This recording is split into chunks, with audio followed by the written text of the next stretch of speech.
Hi guys, I'm Talion Trevere. Welcome to the channel. Today I'm going to be starting I Was a Teenage Exocolonist, and I'm really looking forward to this one. I've been waiting for this game for so long. Although, I say waiting, it's kind of my own fault for putting it off. Um, Back when I was like first starting the channel, this was on my original list of games to stream, and that was like 2.5 years ago. So, you know. Welcome, Koki, and welcome also Maya, even if you can't watch, but enjoy the VOD. Oh, Kitty is leaving. Um, yeah. So, sorry it's taken me so long to get to this game. I mostly was putting it off because I was just intimidated by how much content it seems to have. Like, I mostly stick to pretty short games on this channel, and especially when I was first starting out, I mostly did games that were only like, you know, 5, maybe 10 hours long. So, yeah, I kept meaning to get to it, but then I just kind of never got around to it.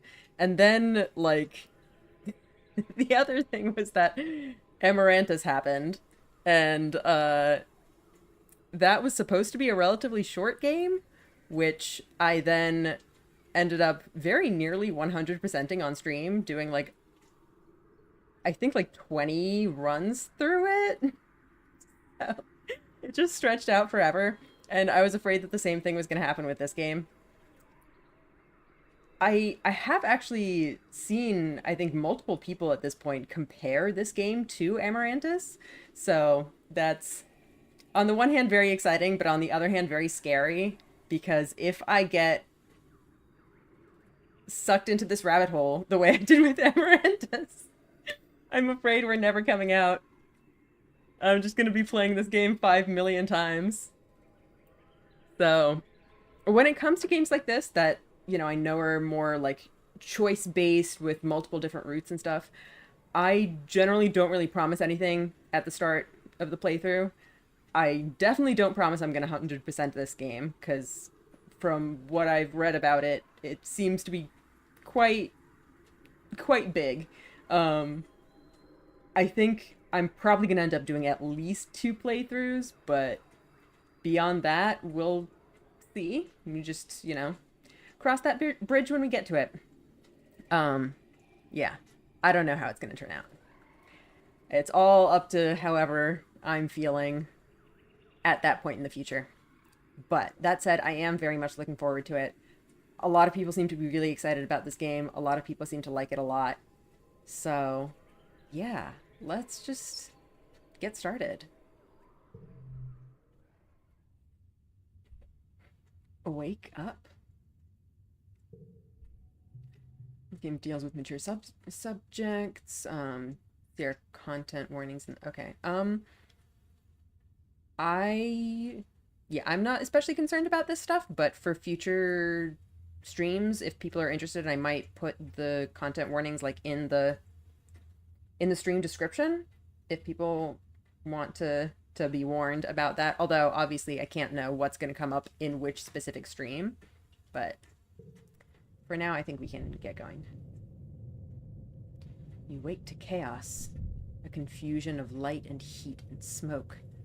Fire. Cat, please move. Is the sound really quiet? So I know there was music in the main menu before, but then it just kind of stopped and just had like ambient noises. I don't know if I messed something up or if it's supposed to do that. Right now I do hear a little bit of background noise, but it's pretty quiet. I'm gonna keep going through this scene and hope that it's just supposed to be like that. But yeah, hopefully people can tell me if the audio is like off.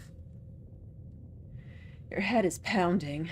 You must have hit it and blacked out, but you aren't sure how you got here, or what on Vertumna is happening. There's something important you need to remember. It's a lot quieter than you currently. Yeah, I know it's quiet right now. I don't know if it's supposed to be that way, because I did do a sound test with the like main menu audio before, and that sounded fine. So I think I'm gonna try to get to a point where like more background music-y stuff is happening. We'll see.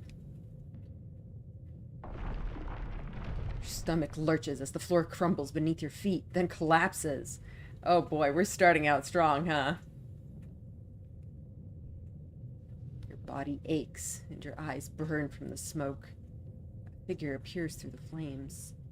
It's your friend. Your friend? Wait, why can't you remember her name? She's gesturing and shouting at you, but all you hear is a ringing in your ears. Oh boy. We're really starting in the thick of things. What's going on? I guess that would also explain why there isn't a lot of sound happening right now. You try to speak, but the words come out jumbled. Your throat seizes around a lungful of choking smoke, and you feel dizzy and confused. Your friend pulls you out of the rubble. She throws your arm over her shoulder and half drags you toward the door. I really like the visual effects happening here, the way they're like using these kind of 2D layers to create a 3D space. It's really well done. Through it, you see a deep, eerie twilight. Dark blue and cold against the heat of the fire around you. Glow season. Oh, creature. Glowing eyes. You shake your head to clear your vision. Is that some kind of dog? Like from Earth? What are you? Uh-oh, not a dog. The creature howls and lunges, its jaws open. Well.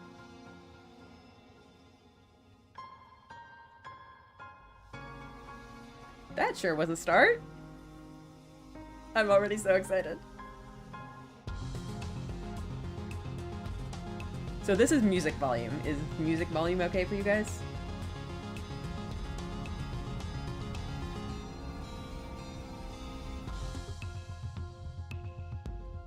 You're born on the Stratospheric, Earth's first colony ship. Halfway through its 20-year voyage to a wormhole at the edge of the Sol system. Music volume is louder. Is it too loud or is it okay? Your parents run the hydroponic gardens, which make fresh air and vegetables for the ship. Like the other colonists, they've bravely chose to make this one-way journey to the uncharted planet Rotumna 4 in the hope that they could escape Earth's troubles. They had you the old-fashioned way, merging their genes like they merged their cultures and traditions. They name you...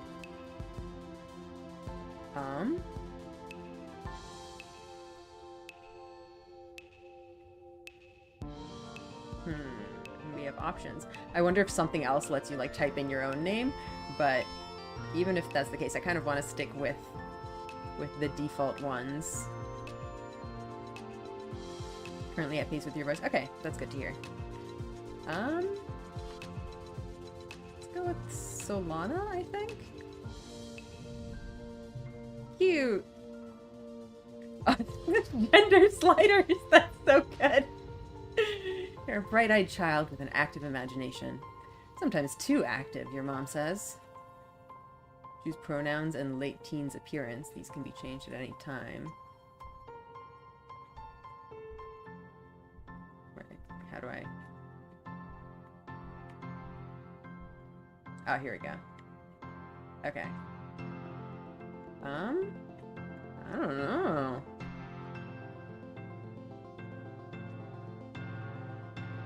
Oh boy. That's too many options. God damn it, game. We're already making this hard.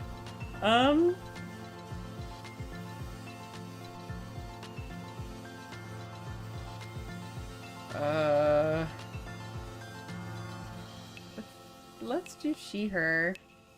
Appearance.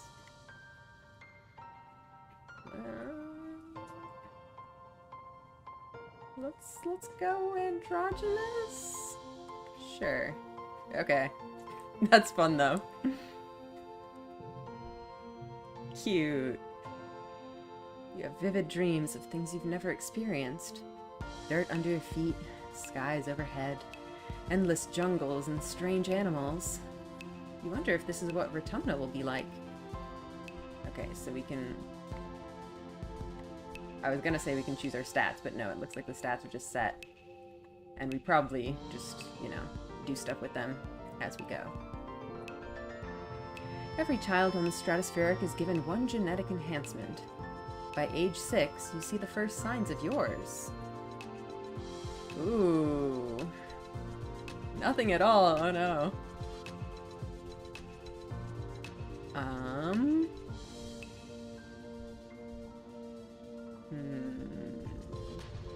I'm kind of leaning towards eagle eyes. Absorbent brain.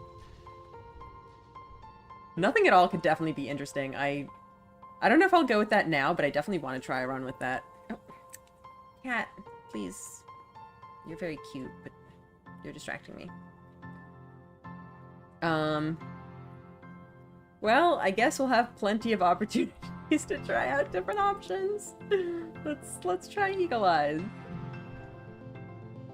+1 skill on challenge win. Interesting.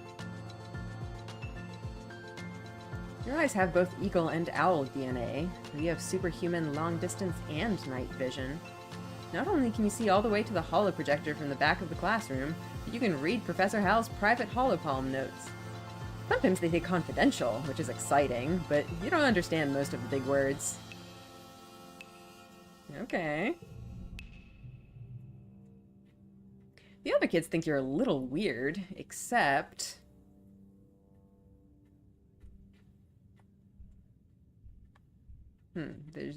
There's 6 kids listed, but only 4 shown here. I guess we'll learn who all of them are in due time.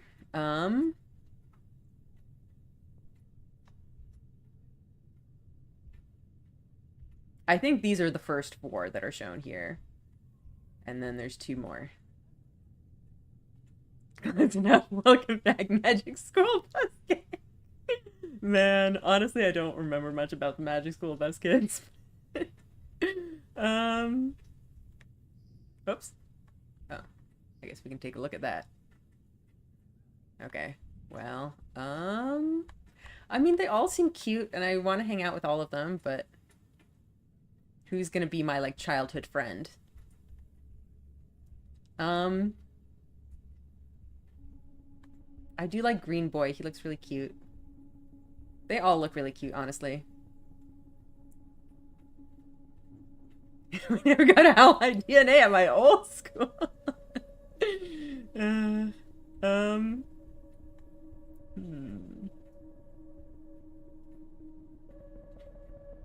Purple Girl looks really cute too. I don't know. God damn it. I am going to end up doing like 100 runs of this game, aren't I? I have to try all the options. God damn it. It's already breaking me. I can't do this, guys.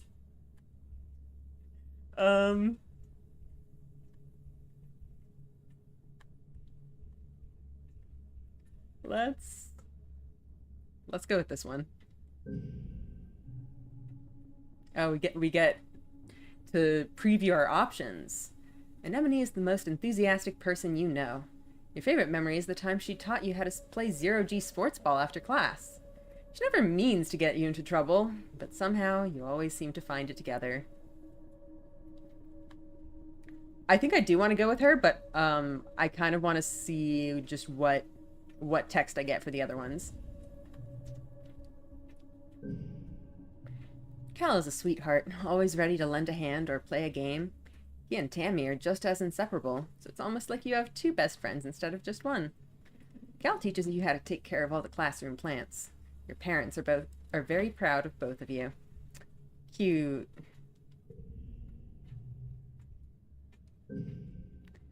Mars is a natural leader. Whenever you're all playing together, Mars is the one who comes up with all the ideas. She can be a little bossy, but that's part of her charm. She always organizes fun stuff for the kids after class. You're both founding members of the Secret Fun Times Club. That sounds really fun, too.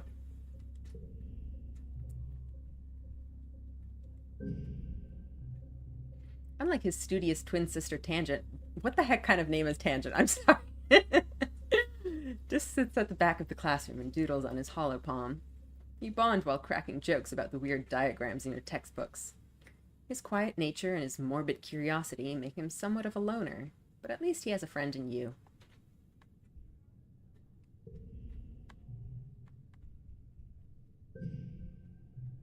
Ooh. Tangent sits right up front by the holo projector and always has her hand in the air. She and her twin brother Dis drifted apart when she started genome treatment to make her body conform to her gender. Huh. Today, Tang is the girl you always knew she was, but her relationship with Dis is worse than ever. That's sad. Like how between Dis and Tangent's the weird name. It is, though. Because that's like a real word. Like, I don't mind weird fantasy names, but math names is where I draw the line, I guess. I am curious about what's going on with them. Because, like, I don't think it's just, you know, transphobia reasons. At least I would hope not. But that is interesting. All right, last one. They're all so cute. Tammy's the kindest person you know. She idolizes Aunt Sedent and is always following her around, helping her with the babies or learning how to cook. She has the best snacks at class recess and always shares, especially with you and Cal. She and Cal are just as close, so it's kind of like having two best friends. Maybe sure dyscalculate. The actual reason for the rift is 100% math related. Oh boy. Oh, I don't know. They're all good. Oops. Oh, I guess we can see these cards too.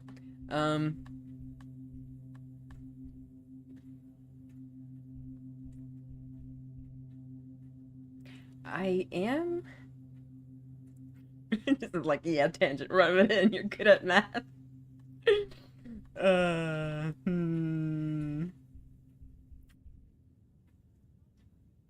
I was gonna go with an Anemone, but now this whole talk is making me want to choose one of the twins so that we can follow up on that.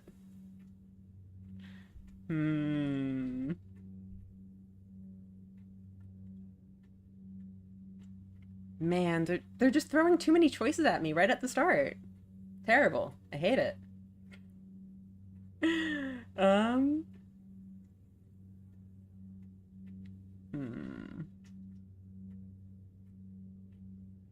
All right, whatever. Let's go with Dis. Okay? We're doing it. Dis is secret. What's his secret? That's intriguing. And I noticed there were names by the you know, next to the card like icon. Are those, what do the names mean? Are they like the artists that drew it or something? I would doubt that, just because they look like a, you know, consistent art style. Although these are the same. Maybe they are the artists then. Hang on, now I want to see.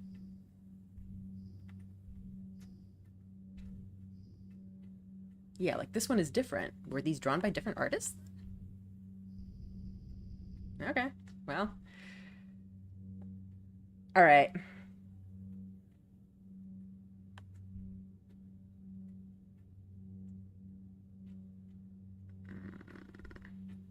Okay, whatever, let's do it.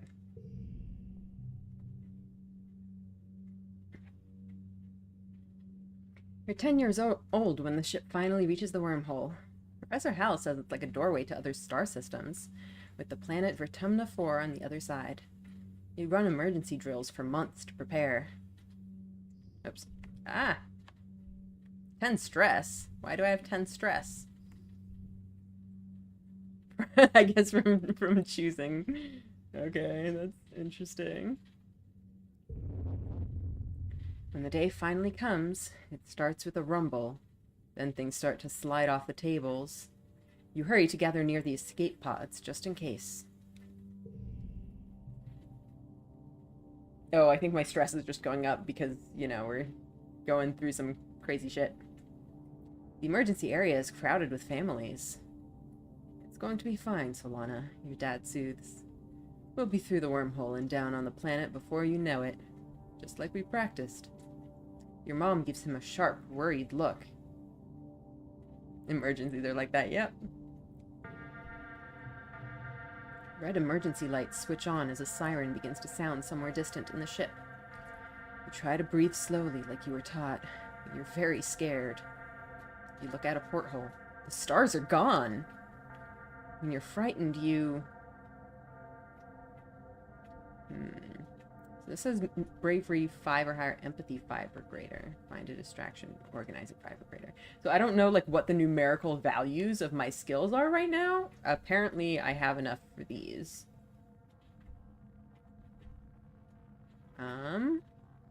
Whoops.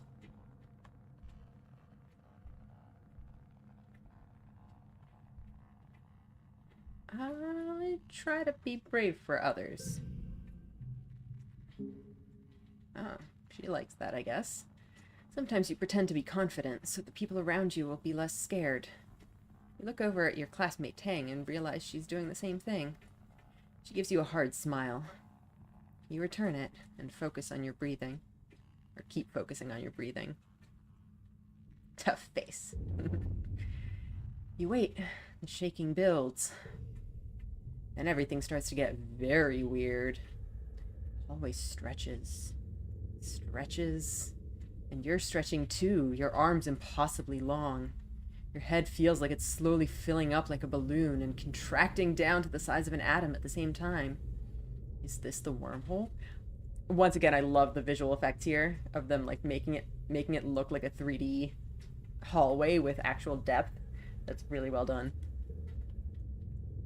You hear the distant, ominous squeal of metal giving way as the ship shudders and lurches in slow motion. The weirdest part is a sense of déjà vu.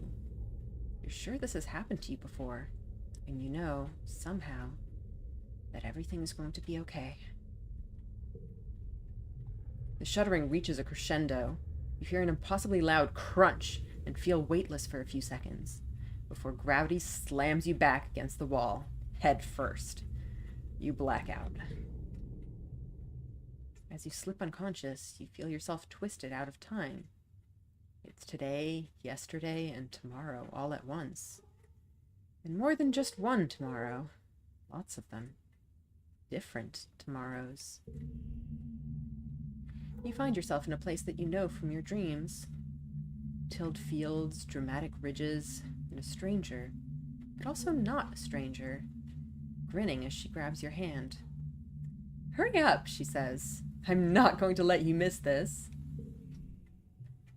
Distantly, you can feel the ship shaking has stopped, and hear your parents' worried voices. Feeling safe, you slip further into the warm embrace of the stars. So I do know that this game has some aspect of, like, time loopiness, sort of, in that, like, the different routes you play through the game are all canon. So I feel like that's kind of what this is, that this isn't our first loop. The protagonist can remember other iterations of their life, I guess. Interesting. And that's probably what we saw at the very start, too. Like, that was our current protagonist having a dream about a previous iteration? Question mark? You drift.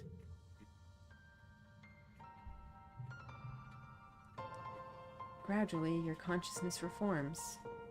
You wake up in the medbay. The medbed under you plays a soft tone and an automated voice speaks.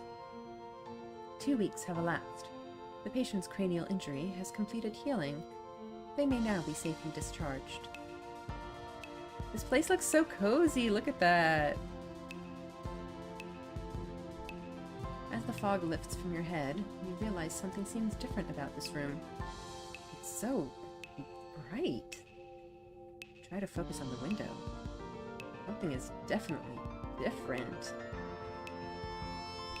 Oh man, this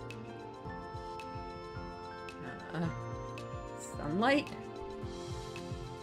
Instead of the familiar blackness of space, bright light from twin blue and yellow suns is streaming through the windows. You peer out and see fields, glass-walled domes, and walls ringed by giant mushroom-like trees. There are construction materials everywhere, and people walking around, outside, on the ground. Damn. I guess it... I was kind of wondering whether the, you know, structures were built just in these 2 weeks, or if we're, like, joining an existing settlement. I think this is a new place, and we're just, you know, they've had 2 weeks to start building stuff already. You better get out there and join them. Come. Rush outside.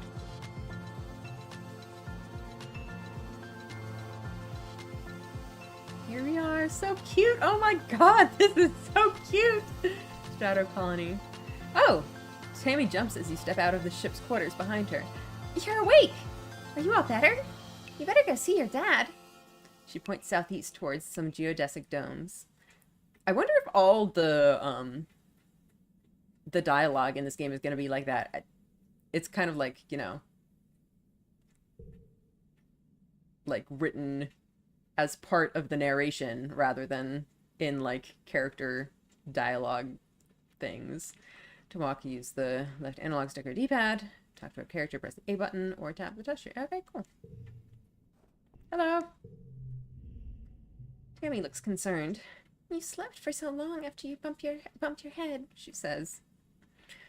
How does Soul know which direction southeast is? You've never been on a planet, child. That is a very good point. Bet your parents were worried. Your dad is working over in geoponics near those domes. They're called greenhouses.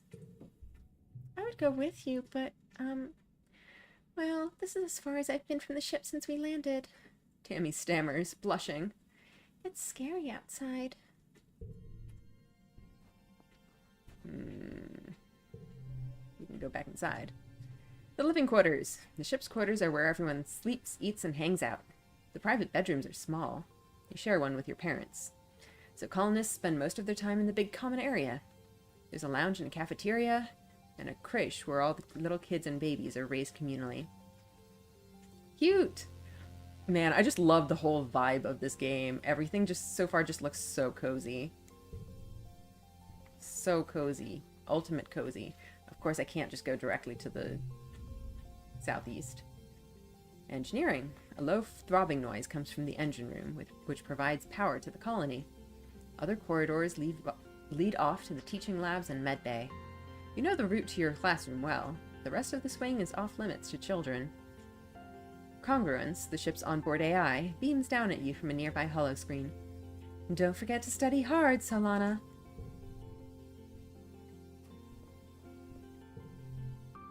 The garrison. A small team led by Security Chief Rhett was enough to keep the peace on the stratospheric. To stay busy, they also ran the exercise gym and sports ball courts. I like that it's just called sports ball. Here on Vertumna, the garrison has expanded fast. They're building a huge wall around the colony, and have an outdoor firing range and a big covered dojo. And best of all, a regulation-sized sports ball court. How did they have time to build all this just in 2 weeks? I guess they have advanced technology.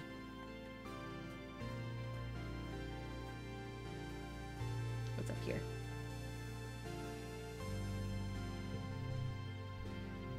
Command is a warren of long hallways with doors off to tiny nondescript offices. Everyone you pass seems to be hurrying off to do something important.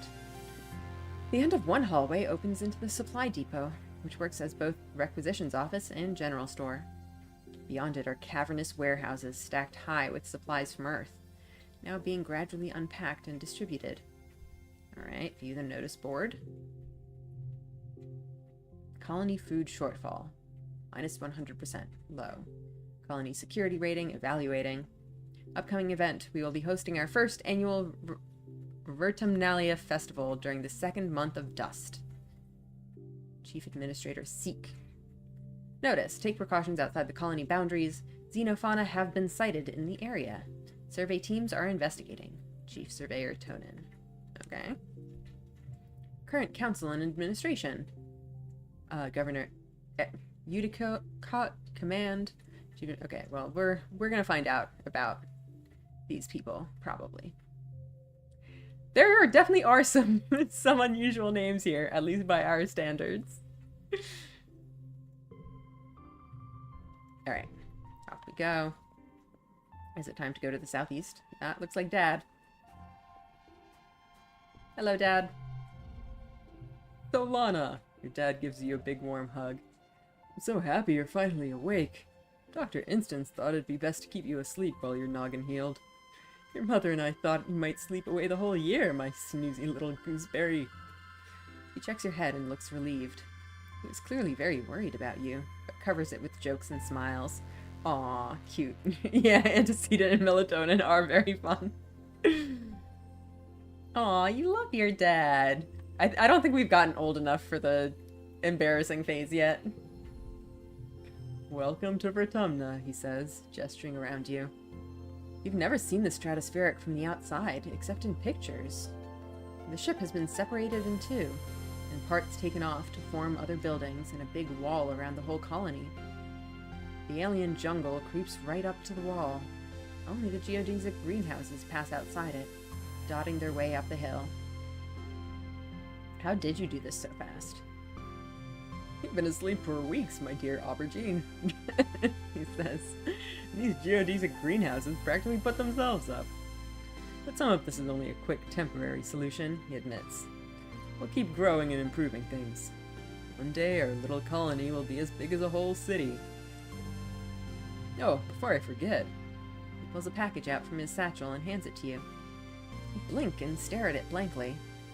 Don't you know what day it is? He asks. You honestly don't. You remind him that you've been asleep in medbay. Happy birthday, he shouts, wrapping you in a warm hug. Your birthday already? You feel a dizzying sense of deja vu.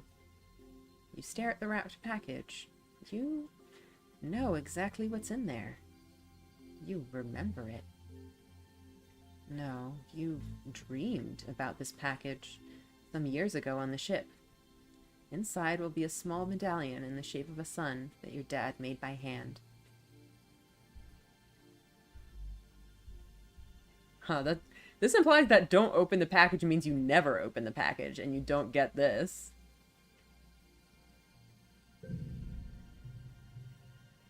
How did you know this? It's exactly as you imagined, as you dreamed. A feeling of panic rises in your throat. Your hand shakes. But how? Your dad notices. Are you okay, Solana? He snaps his fingers. Dr. Instance shouldn't have let you out so early. Sometimes those sleeping meds take a while to wear off. It might make your head feel funny for a few hours. You nod. Maybe that's all it is. Someone shouts your dad's name. Listen, I'm so sorry, Solana, he says, but I have to get back to work. There was an accident when we landed and... He stops himself. Don't worry, we're going to fix it, your mother and I. Oh, that has me nervous. Like they're hiding something from the children, but something's gone terribly wrong. It's fine. It'll be fine, right? Professor Hell is expecting you in classes if you're feeling up to it, your dad says, pointing west to the engineering wing, in the rear end of the bisected ship. Then he points to the large doors you came out of earlier. Or you can relax in our quarters until you're feeling better. We'll talk later tonight, he says, then kisses the top of your head and ruffles your hair.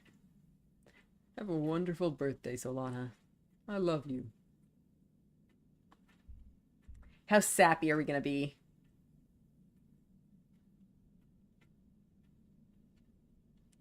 Love you too, Dad. Our little friend is here. To enter buildings, press the A button. We've already done that. Choose an activity for the month to gain skills in advanced time. There are 13 months a year and 10 years to the end of the game. You'll only have time to focus on a few things. Hal is a teacher in the Exocolonist. In the Exocolonist, she really lived her dreams. That's true. I didn't even notice. Hell's really come so far.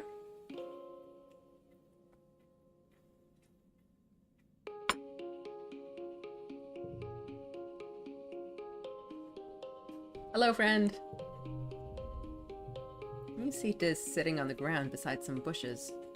Is he hiding from somebody? He seems to be watching the gate in the wall to the south, where grown-ups are coming and going. Kids aren't allowed past the walls, he says quietly, without looking up. They say there's nothing to be afraid of, but then why do we need walls? Ooh. You stare at the gate, have a sudden rush of memory so strong that you think you might faint. You imagine something crashing through the wall, something enormous and dark and wriggly. For years in space, you've had half-remembered nightmares of monsters, of your ship being destroyed, of sifting through wreckage that used to be your home, trying to find something. Your dad always told you the dreams weren't real. Breaking you from your daydream, Dis whispers, I think there are monsters out there. Well, I'm definitely not going to say stop making things up. I think I'll go with I believe you. Is he blushing? Sweetie, no. No, you don't, he says. You're being sarcastic, I can tell. Nobody believes me. He turns his back and ignores you. There's definitely kind of a balance here of like how much do I want to reveal that I know. I feel like in my first playthrough at least, I don't want people to know that I remember stuff. I definitely do want to do one where I'm like yelling about the future to everyone and that'll listen. But I don't want to get into the conversation of like, why do I know this stuff? But also I don't want him to think that I don't believe him. So I'm gonna try this one. Oh no! They're huge and wriggly and dangerous. The child prophet route. Yeah, we'll try that at some point. Stop making fun of me. This pouts. You're as bad as Mars. No! I was being serious. I'm sorry, buddy. Just looks at his feet and pretends not to notice you. Bravery 20 or... I'm not gonna dare a child to eat a worm. Love his outfit. Yeah, all the characters are so cute. Maybe we should do a bully route at some point too. Just be mean to everyone. Okay, so Dad said I could either study or go rest. Hiya, Solana. Anemone seems really at home here. She's rolling a sports ball around with her foot, making patterns in the weird blue snow. This stuff is different from snow on Earth, she tells you. Because it isn't cold. But it's still neat, and you can make stuff out of it. Your foggy head clears a little. Anemone is simple, physical, real. You always feel grounded near her. Oh. And I've frozen again. My, like, phone just overheats sometimes and makes my model freeze. I feel like it's worse when it's, like, warm in my room. And it has been really hot in here lately for some reason. So I'm gonna just go ahead and turn off and hope that my phone recovers.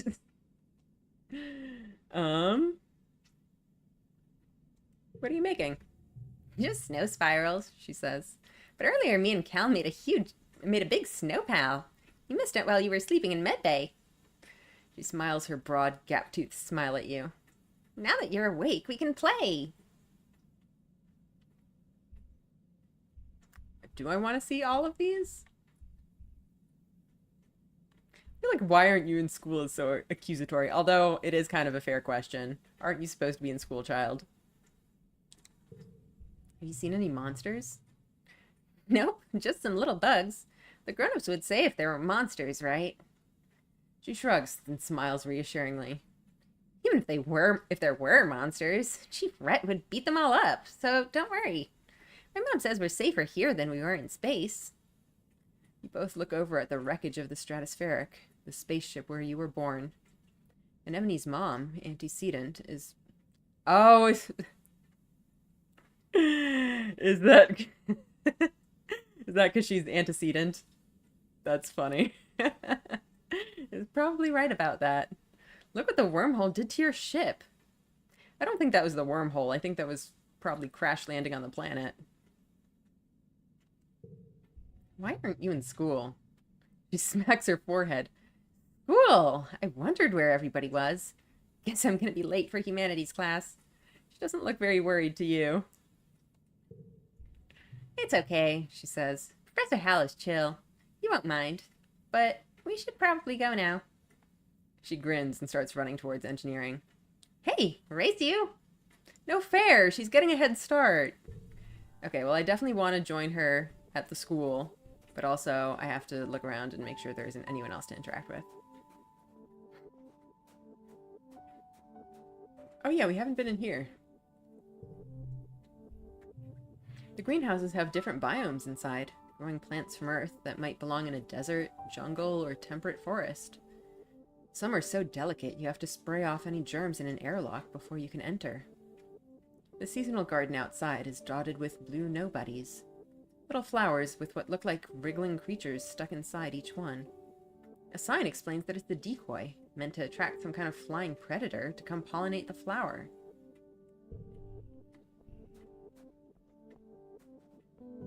Okay.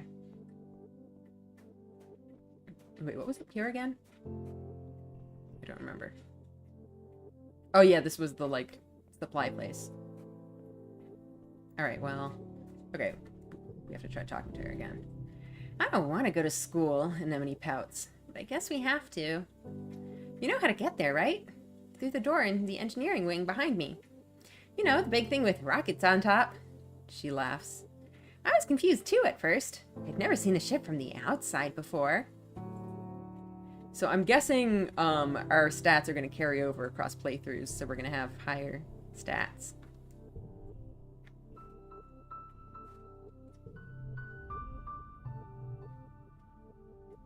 Alright.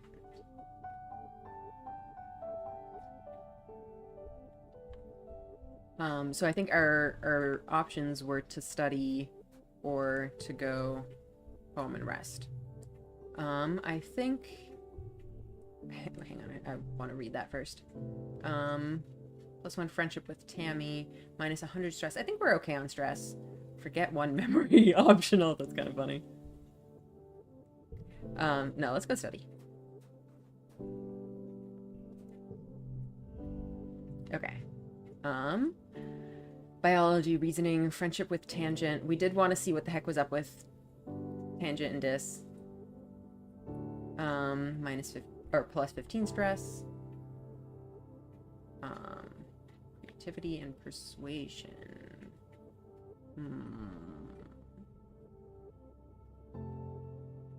I feel like in these games, if I'm not, you know, trying to go for some specific thing, I usually just kind of go all-rounder. So that's probably what I'm going to end up doing. But yeah, for now, I think let's go with this. Good afternoon, my burgeoning biologists and up-and-coming chemists. Professor Hal welcomes you back to your old classroom. This afternoon, we'll learn what I like to call the wet sciences. He gestures to his hollow-projected lesson plan. Biology, chemistry, medicine, ecology, and geology. You'll learn a little bit of everything, with opportunities for further study in your favorite field. If you're looking for something a little drier, try registering for engineering classes. He's really cute too, they're all so cute. For today's lesson... Today's story, you mean? Professor Hal tells you.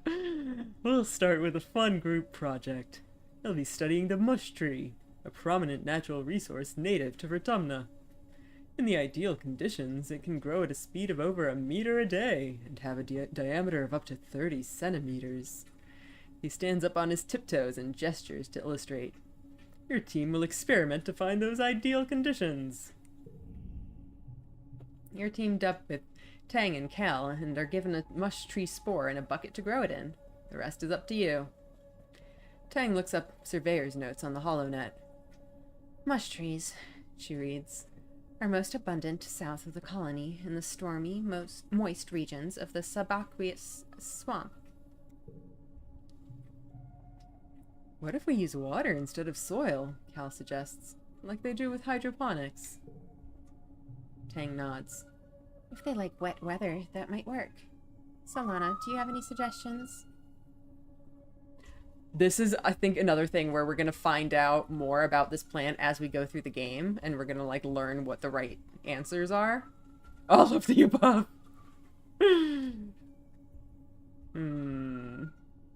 What did they say about it?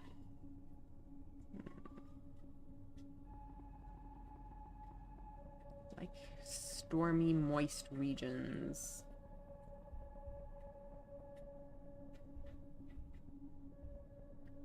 I mean, stormy potentially implies electric current.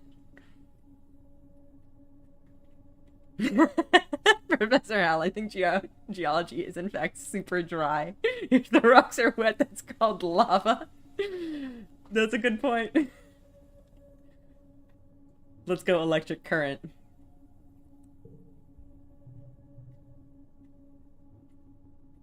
What? Tang exclaims. Solana, how does that have any basis in reality? She looks to Cal for support, and he just shrugs. But he doesn't look convinced either. Neither understand why you'd want to electrocute a plant. You explain that there are storms in the swamp. Electrical storms. And maybe somehow that, well... Do you want suggestions or not? Maybe Solana is right, Tang nods slowly. It could make sense. And if it is true, we'd be the first ones to discover it. This is enough to entice Tang into most things.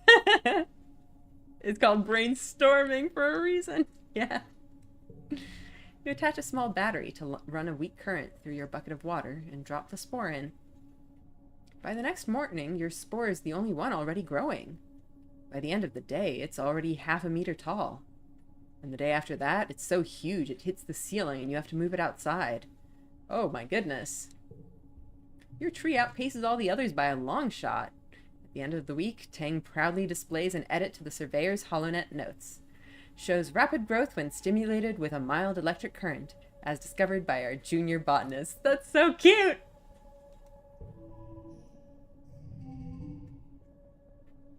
Hang on, I need to get a drink.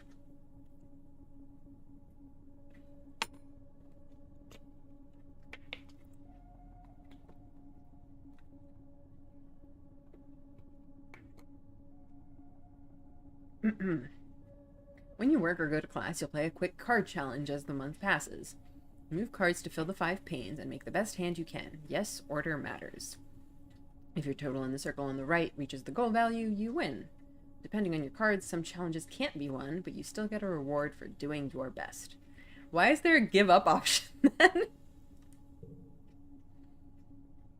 Bonus for flushes, same color together. Bonus for pairs, same number together. I see. Bonus for straights, increasing from left to right.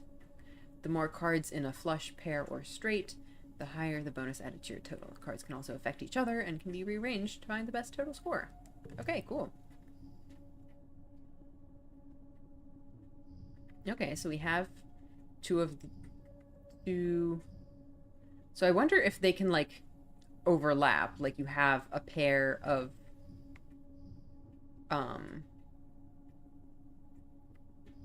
same color and a pair of same number.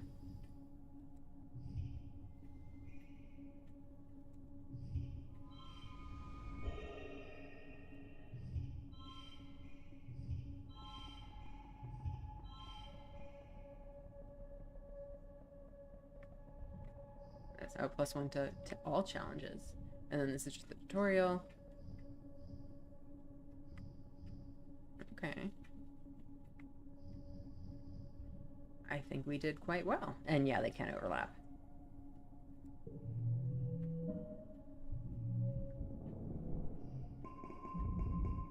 +1 kudos.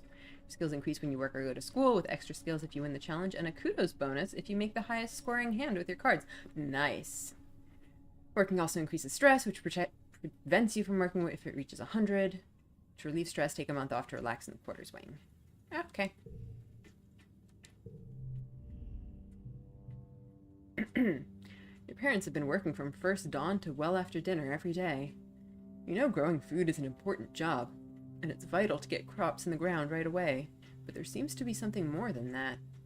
Yeah, I think something went wrong during the landing, and they're trying to fix it. It's such a change from growing up on the stratospheric, when you saw them all the time. You stay up and wait for them at night before going to bed. Though you can tell they're exhausted, they make an effort to spend time with you. Aww. I'm sorry we haven't seen much of you, little gooseberry, your dad says. Your mom watches you as she works a pebble out of her gardening tiller, which also serves as a crutch. Huh. How have you been holding up? I learned some stuff in school. I'm glad to hear that, your mom says. I want you to study hard, work hard, and stay out of trouble. Your dad smiles. And Professor Hal will give you kudos if you get good grades. You can spend those at the depot once it's open. You know, says your dad, raising an eyebrow at your mom, I think there are lots of different ways to learn, and school is just one of them. You can learn from working on a hobby, or by helping a friend. Your mom shakes her head and sighs, but you can tell she's trying to put on a gentle expression. We both agree that this colony is an experiment, and that means we're going to do things differently than on Earth. You're old enough now to start making your own decisions about your education and future. And if that means you find your own way, we'll accept that. Your dad puts a hand on your shoulder. We'll be proud of you no matter what you do. Try talking to your friends. They may have some ideas for how you can spend your time. And come by geoponics, your mom adds.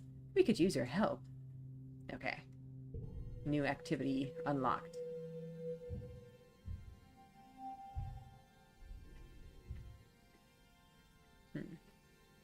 So it's quiet season. Okay. So, first step, walk around, talk to everyone. And then step 2, I guess, is picking our activity for the month. A sharp whistle interrupts your thoughts. Hey, Solana! Mars calls out to you. Come here, I have a job for you. You walk over to Mars, who is sheltering from the snow under the ship's overhanging. It's so gross here, she complains. This spark snow would ruin my good clothes. At least on the ship we had climate control. Ugh. Tammy made me some soy sweets, but there's no way I'm going out there in all this weather, she continues. Since you like running around in it, could you fetch them for me? Sure, I love side quests. Good, Mars claps. She's probably just down the hill near our quarters. Mars sighs. She's scared to take more than a few steps from the door.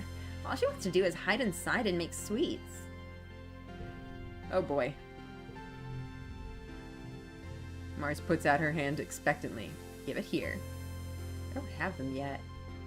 Then what are you doing here? Mars scolds you. She's right down the hill, at the other end of the ship. Mars points towards Tammy, who's staring obliviously at the sky. She's a little bit mean. Mom and Dad. Hello, my little potato. I love that he just keeps calling me different fruits and vegetables. Your dad exclaims, smiling warmly. What have you been up to today? I don't know if hanging with my friends is really accurate. I'm running an errand for Mars, who hasn't been very nice to me. Playing in the fresh air. He breathes deeply and looks around. Autumna is magnificent, isn't it? You nod. Seasons, he shouts, throwing his hands wide. I miss seasons. So, the trip was like 20 years, right? So, I wonder how old he was when they left Earth. Back on Earth, it got much, much colder. And the snow wasn't half as pretty as our spark snow. So I guess this is like the equivalent of winter then, the quiet season. Makes sense. He sighs, stretching. You just wait until dust season. Both the suns will be high in the sky and it'll be real hot then. You'll see. That's summer, I guess. In Mars' defense, she is 10, 11. They're probably all gonna have a little growing to do. For sure. Like, I'm not saying she's, like, evil or anything, but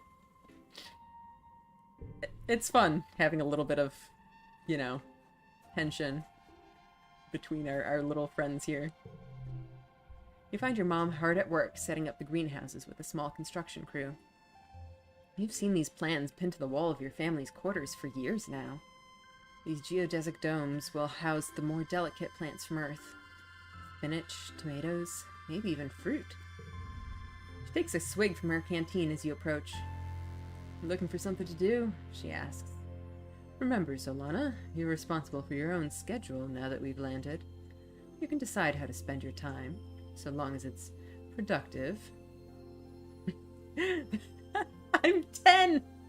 What do you mean I'm responsible for my own schedule? She points towards the engineering wing in the back half of the stratospheric severed frame. Professor Hal's still expecting you in class. But a well-rounded education includes practical application. You're old enough to help with the work around here. She claps her hand on your shoulder. I've got another minute. Anything you need to know? Well, I guess I just ask all the questions. Can I join expeditions? we're doing Expedition 33 again. Uh-oh. What are you doing in geoponics? She looks down and nudges at a sprout growing between her feet. It's green, the color of earth plants. We're doing our best, he says, but it hasn't been easy.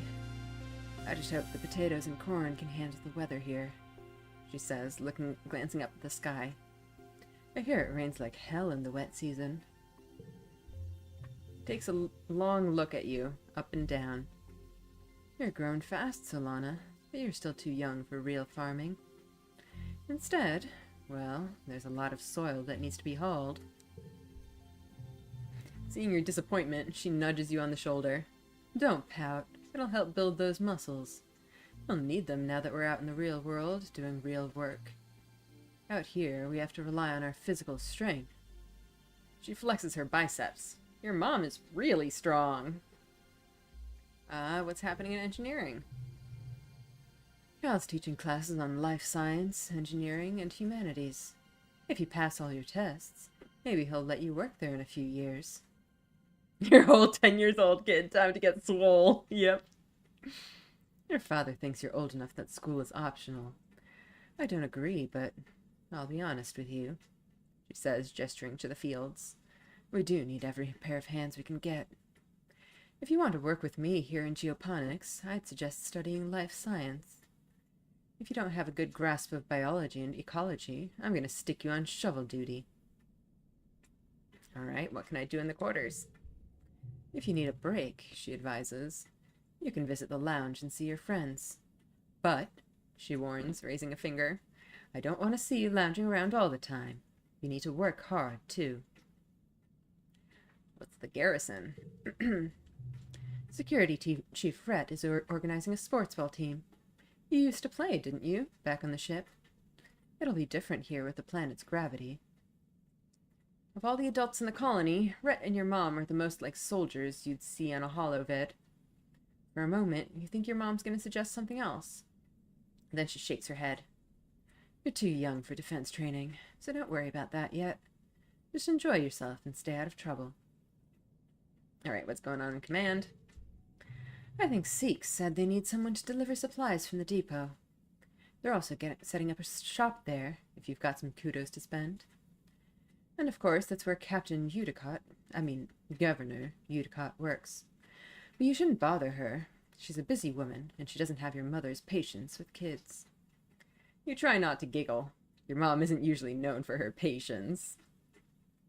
Can I join expeditions? Oh, you're too young to leave the colony.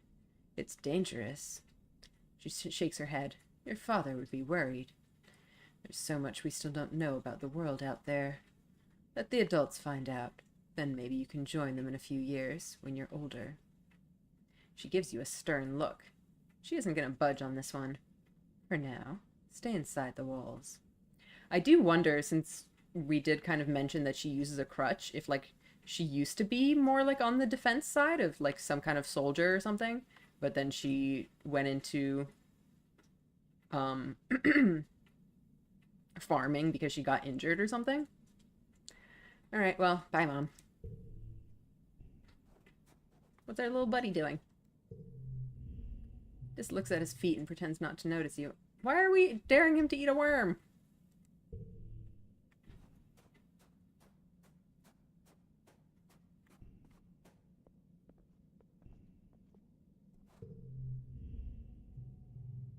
Anemone is bumping a sports ball with her wrists, trying to keep it in the air. Heads up, she shouts and bumps the ball in your direction. Think fast. What is this? Bounce it back. You bounce the ball back and forth with her, trying to see how many times you can rally and keep it going. Anemone tells you about the new sports ball court, a proper regulation-sized court, way bigger than the little zero-G one on the Stratospheric. Her brother Com is coaching the junior sports ball team this year. Oh, she has a brother too. He's so great, she says. He's good at everything, especially spiking. He's coaching me to play awesome like him. You should come join us. Yeah, sports ball.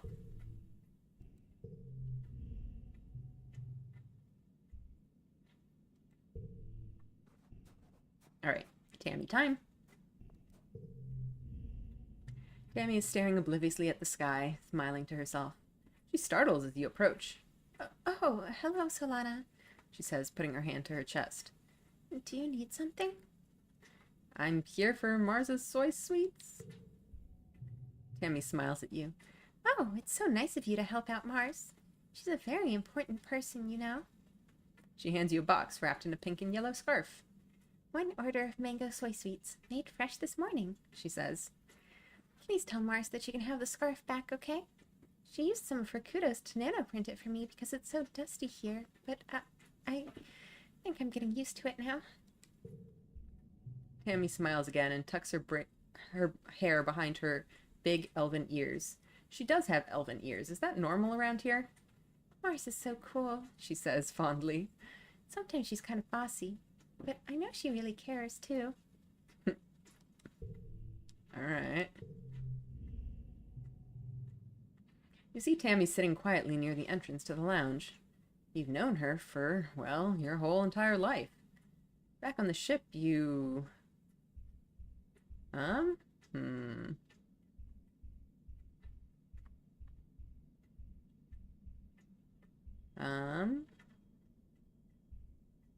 Used to play with her.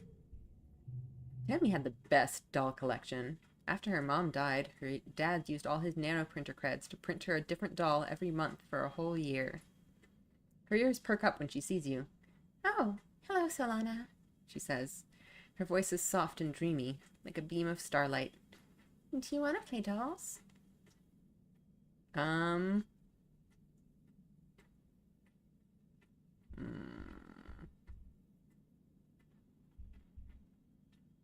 I sure do.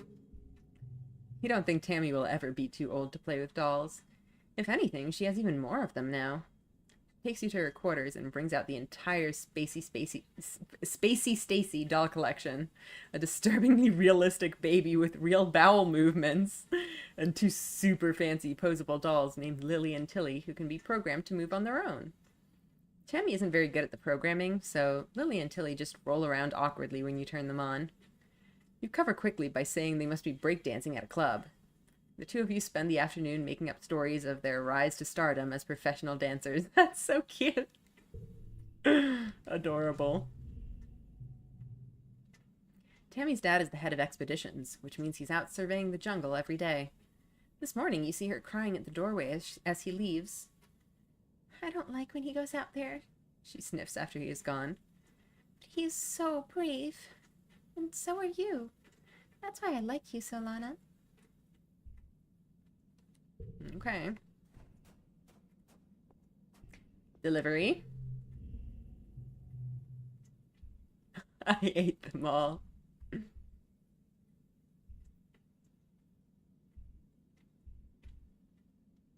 Here it is. You hand over the box of soy sweets with a smile.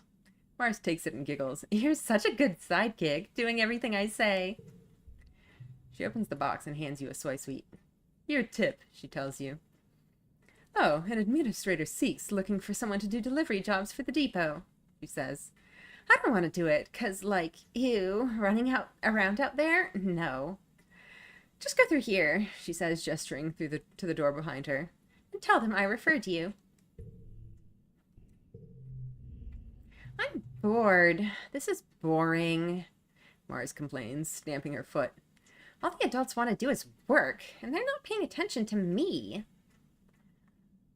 So I wonder if I could keep track of what I need for some of these and try to maybe go for one of them? Because they do seem to carry over through the months. Persuasion 20 or greater for that one.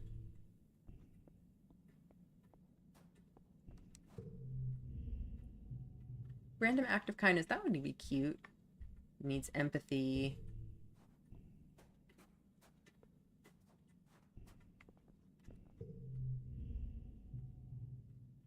Needs toughness, that would be fun. Telling a violent tale. Yeah, I don't really know.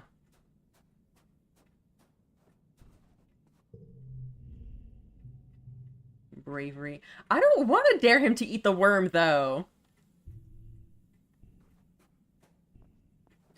The impression I'm getting about this colony is that it's understandable that they need every adult on deck to, you know, colonize, but it leaves the kids with sudden lack of parental attention. For sure.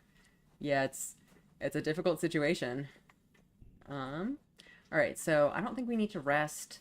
We can go study again. We can go do some jobs at this place.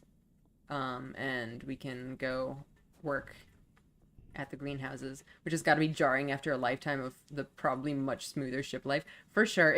It's kind of like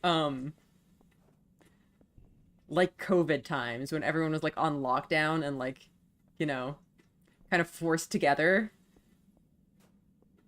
Like on the ship, everyone was just like in much, you know, closer quarters. And now all of a sudden they have to go back to like their real jobs.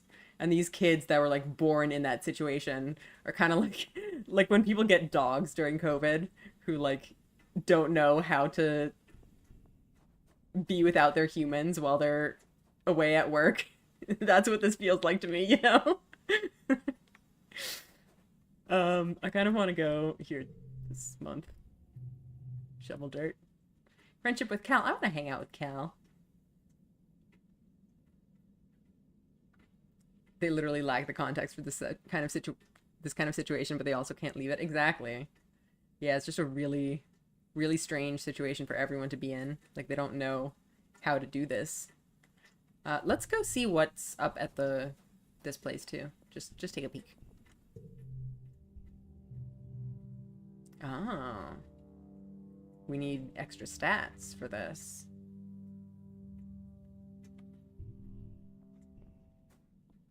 Let's shovel some dirt.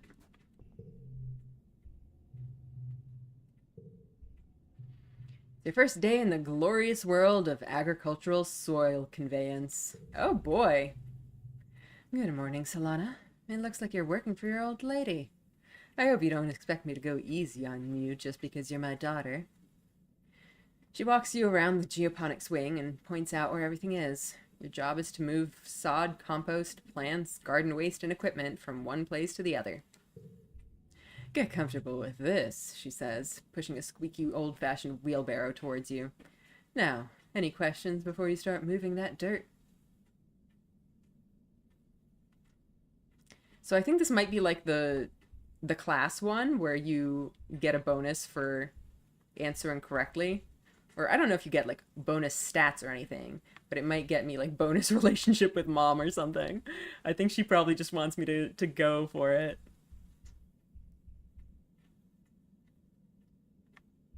But on the other hand, if these are genuine questions, I do want to know about them. Hmm.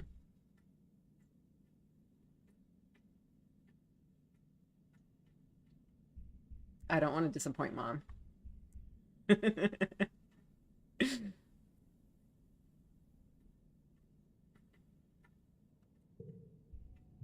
That's my girl, your mom says, slapping you on the back. You stumble a little.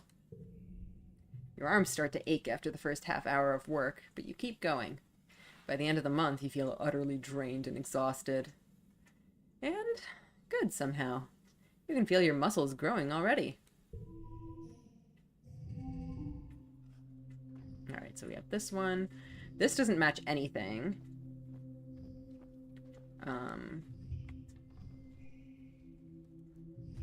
You can match these.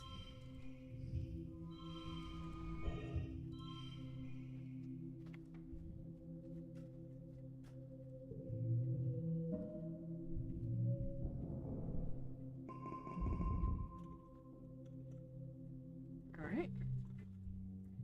This week you had a few more bouts of deja vu, remembering what somebody is about to say or do just before they do it. Sometimes they actually do it, but not always. Yeah, because the roots can be slightly different. This morning, you were sure Professor Hal was going to trip on the uneven floor in the cafeteria and spill his plate of hash browns. You even told Mars to watch. He didn't, though. As Professor Hal walked away, his hash browns safe for today, Mars called you a liar and a dummy. I wonder if, like, these are also, to some extent, randomized. We got a movie Solana pick in the left there. Yeah. It changed. That's interesting. But yeah, I wonder if we could get a route where he does trip. I would be so interested to see if that happens. At night, your dreams are all mixed up with stuff that you know can't be real. You're chased by monsters the size of buildings, only to be saved by strange people you've never met. You're holding hands with someone you love. You're crying as you help lift a shrouded body into the colony recycler. Everything seems so familiar, but when you try to recall their faces when you wake up, they're smeared in your memory like wet paint. I wonder what the deal is with the strange people you've never met. Because, like, there don't seem to be that many people in this little colony, and, you know, I would assume in the future it would be just kind of the same faces, apart from obviously any children that are born in that time or whatever. But I wonder if it is possible to get new friends. It's possible that, like, another ship will arrive or something. But what if those things haven't happened yet, but they will someday? Anytime you try to tell someone, they think you're playing a trick, or that you're sick and need to go to medbay. You eventually decide to stay quiet about your strange dreams. Why?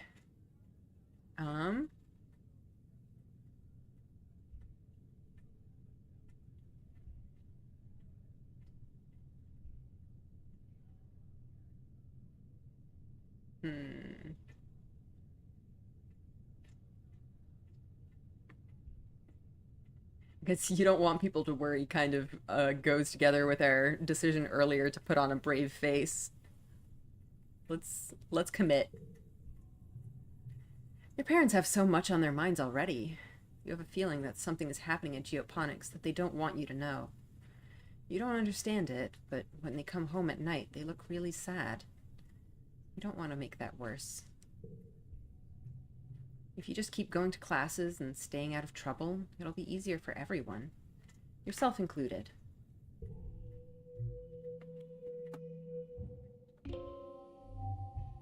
Okay, here, I think my,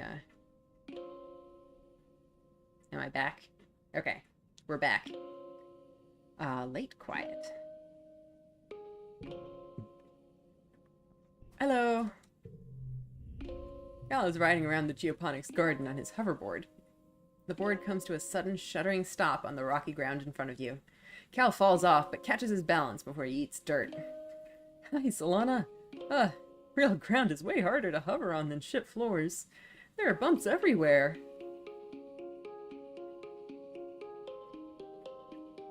Yeah, that sucks. Oh, no way, I didn't mean it like that, Cal exclaims. It's actually really cool. Hovering outside is rad. Look at this. He runs over to a small depression in a nearby hill and presents it like it's something amazing. Look at this. It's a skate bowl. A what now? Like it's all round and the skies go up? Cal gestures to the bowl. You can do hover tricks? He jumps on his board and shows you how it's done. Can I try it? Sure, but, please be careful. My mom says if I break my hoverboard, we can't make another one. You take turns riding around the bowl, trying to get up enough speed going down one side to come back up the other. You don't land any tricks. It's hard just staying on the board with this uneven ground, but it's still fun. I wonder if the reason I look so sad up in the corner there is because my stress level is high. I am wondering what that other stuff on the top is. Like, there's the other slider. I wonder if that's like a, whatchamacallit, like kind of an alignment sort of thing. The thumbs up is probably my kudos. And then the stuff on the left there looks like it should be some sort of menu, but I don't know how to access it. Need a break soon, yeah. I think so too. But, oh, here we go. That's how I access it. Friends, memories, character traits. Let's take a look at this stuff while we're here. Oh, can we adjust this whenever we want? We can. Oh, that's fun. That's so good. I really like that. Like, you can just decide your, you know, gender identity as you go. That's so good. You're 10 years old and your bird-like eyes miss nothing. You've got a knack for finding hidden things or staying hidden when you need to. And your best friends say you're a great listener.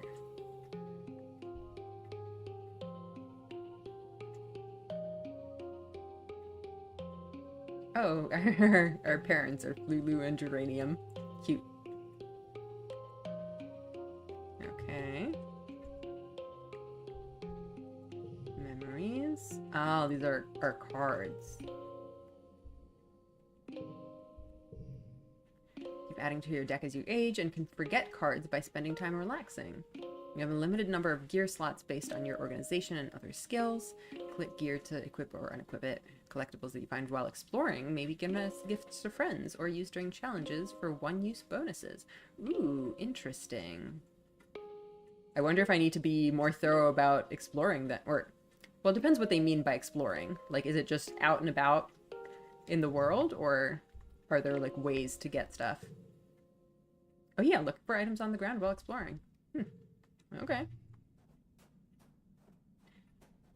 I'll have to look carefully then. Although I do have eagle eyes, so I can probably spot things. Oh, she looks like she has something to say. Hello. Tangent is hunched over her hollow palm, frowning and poking angrily at the air.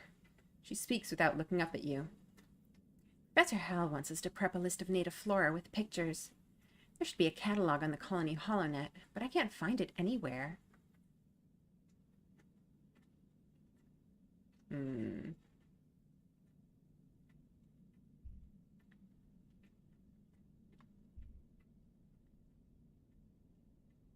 Let's make our own list. Tangent is dubious, but agrees to try your idea. The two of you run around the colony yard, taking pictures of all the different autumnal plants you can find and making up fake sciencey sounding names for them, like Wonkius shrubbius and Purplius gracium. Cute. After an hour, you've categorized 51 different species. Tang doesn't think it's a very complete list, or a very scientific method, but she figures you must have learned something. Cute. That's how actual scientific names work? Yeah, I guess so. Tangent sniffs the air. It stinks out here. Not just one stink either. Every day it's a new stink. Today it smells like... She wrinkles her nose. Like that time the waste reclamation unit broke down. Yuck. You haven't noticed the smell. She sure is sensitive. Or maybe she just likes the stale air inside the ship better.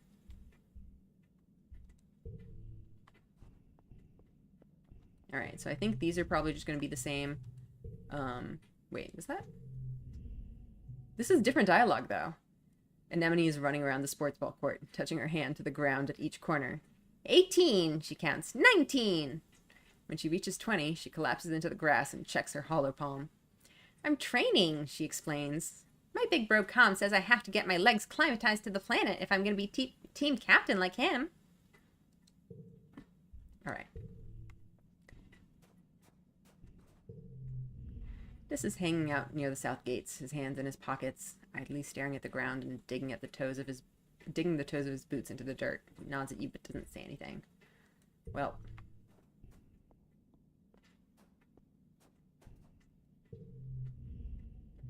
The suns, they're so warm. Cal lifts his face to the sky, his eyes closed. Well, the blue one is just kind of warm, he continues. But the yellow one is like a heater. In the sky. The grow lights on Strato were bright, but never hot like this. It's so nice. This game, you will make this child eat worms. I'm gonna do it at some point in some run. It's gonna happen. You're a fun nature fact. We're gonna need to learn biology. We need to get this fun nature fact. What was I gonna say? Right, how can you tell which sun is warmer than the other? I guess maybe they're, like, in the sky at different times. And you can tell that, like, if one of them is in the sky, then it's not as warm. Interesting. Hello, my favorite little gooseberry. Helping with the animals. I want to do that too. Lassoing a float cow? I love it. I love it so much.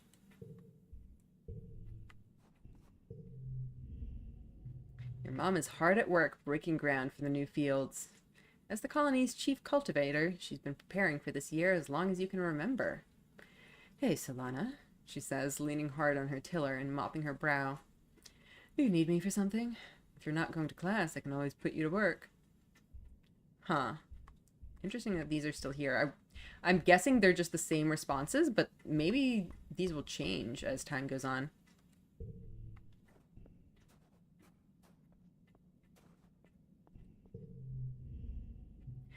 I have all these kudos and nowhere to spend them yet, Morris says, sighing. Zeke says the depot store won't be open till next year. How am I supposed to show off how much better and harder working I am than everyone else?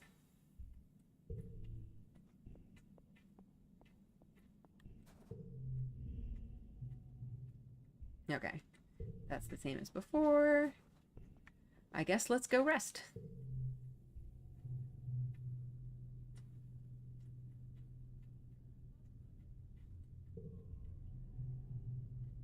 It's nice to take some time off to chill after all the stress of school and work. Not to mention the mental toll of just living on this unpredictable planet. Looks like you're not the only one who needs some downtime. Some of the other kids are also relaxing in the lounge.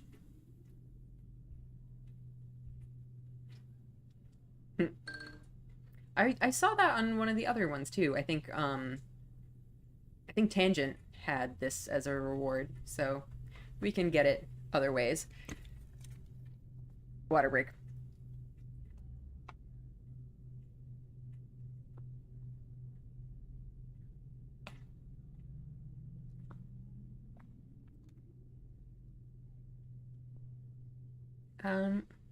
Let's hang out with them.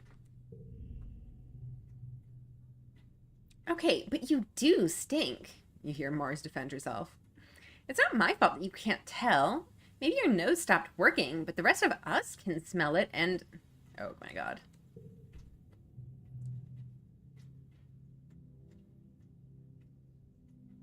She waves her hands in front of her nose and makes a PU gesture, then turns to you. He smells awful, right, Solana? You leave him the fuck alone. Being a bully, oh no. That's so mean. Like,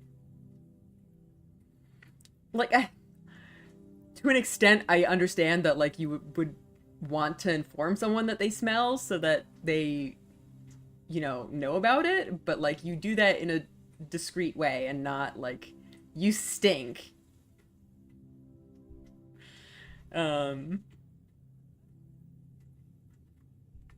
Stop being mean. You stand toe to toe with Mars. She glares at you, then at Dis. Fine, she says, defeated. I'm sorry, Dis. I'm just trying to help, but I should have said it in a nicer way. Not everyone in life is going to tell you the truth, you know.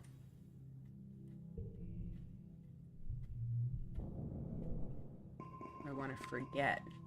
I don't think so. Discovering in first words. That's a really interesting way to do this.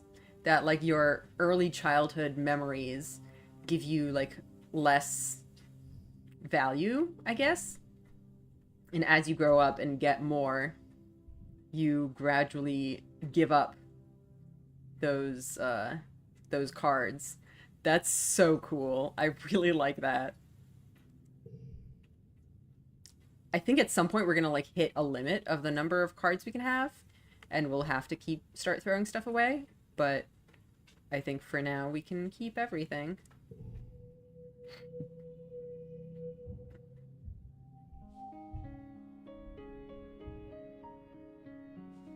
Pollen season.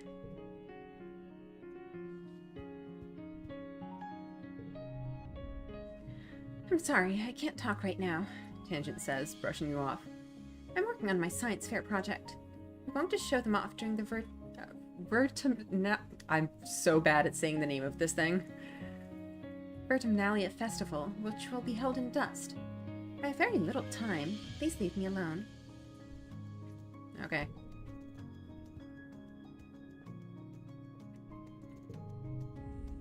Anemone holds her stomach as you approach. Does the air here make you feel hungry all the time, or is it just me? She wonders. I feel like I could eat a whole one of them mushroom trees. Just up. She mimes shoving a whole giant mushroom in her mouth. Alright. This is sitting in the grass near the big gates that lead out to the jungle. He's just staring out into nothingness and picking absent-mindedly at the weeds. He pretends not to notice as you approach.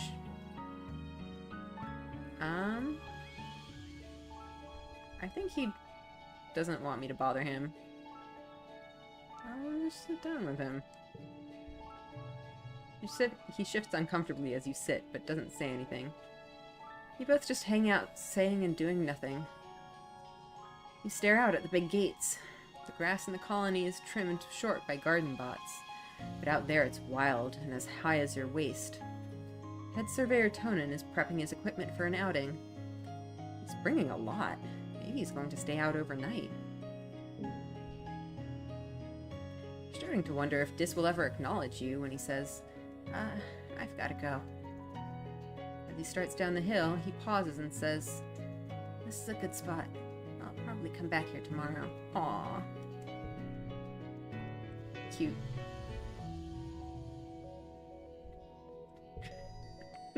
Eat the worm thing just gets me every time.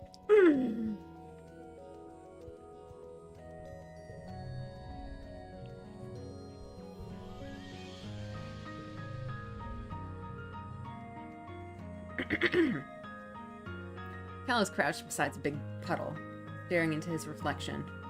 It's just so amazing, don't you think? On the Strato, we can only have very short showers, and we had to reuse the same water over and over, he continues. But here, water just falls out of the sky and then lies around in puddles. Lakes, even. It's a whole thing. A happy watering bot trundles by. Cute. Oh, wait. Did I talked to her yet? Your dad sneezes and wipes his nose with a handkerchief. Phew, this pollen, he says, his voice thick with congestion. Someday I'm gonna get used to this.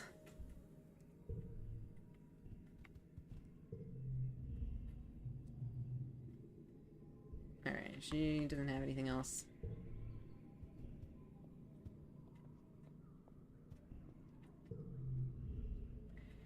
You've heard of Vertumnalia, right? Mars asks you. You know, the festival we're holding in dust season? I've already got my routine ready for the talent show. She flips her hair over her shoulder and laughs.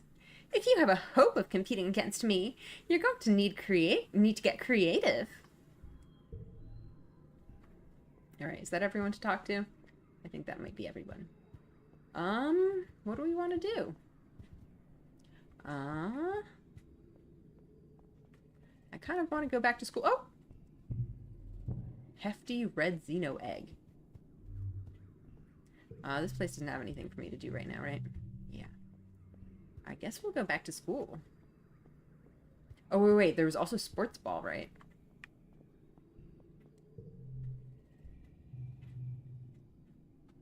Right, play sports ball. Yeah, let's try some sports ball. Anemone meets you on the court. She's bouncing from one leg to the other in excitement. My brother Tom is organizing the youth team, she tells you.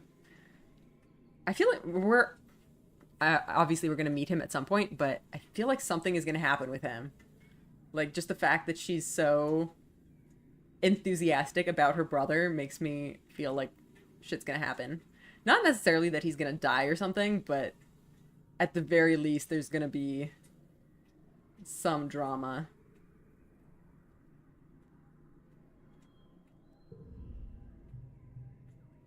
Ah, kombucha. I should have guessed. What else would it have been short for? Kombucha offers you a high five and greeting, then tosses a sports ball your way. Let's start with the practice game and see what you're good at. You and Anemone are team captains. Pick your team. Anemone used to practice with Cal and Mars on the ship, but Tammy? You're surprised to see her here. Tom will fill in to even up the teams, but he promises to go easy on the other side.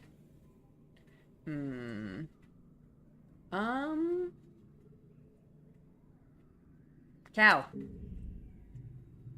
Mind if I play goalie? He asks. Sports ball is fun, but I don't really like to score against the other team. Alright.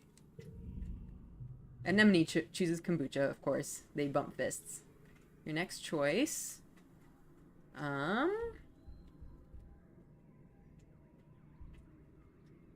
I kind of want to go with Tammy, but I feel like I'm just leaving Mars out.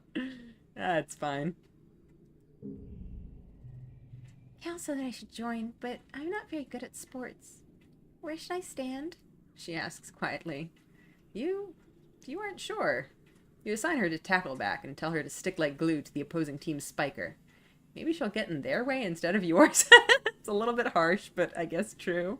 You face off. 3-on-3. Toughness challenge. Oh gosh. Looking for more difficulty? This harder card challenge option will keep you on your toes. I think we're fine as is. Want to focus on the story? This will replace future minigames with a quick coin flip based on your age and skills. You can change either option anytime from the settings menu. I think we're fine with standard. Story challenges have 3 rounds instead of 1.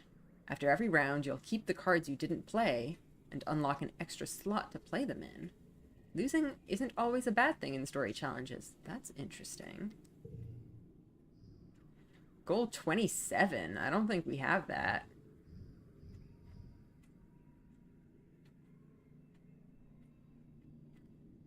So we have 3. I mean, what am I even doing? I'm not gonna get it. This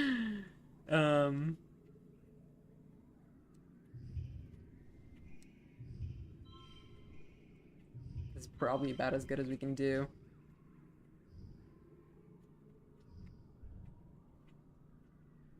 Although, you know what? I don't know if the other ones are going to be as, no,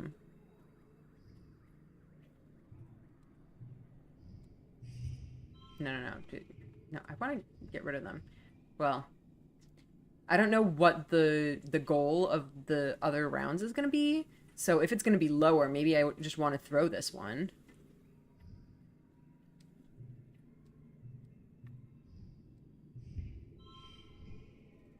Well, these are...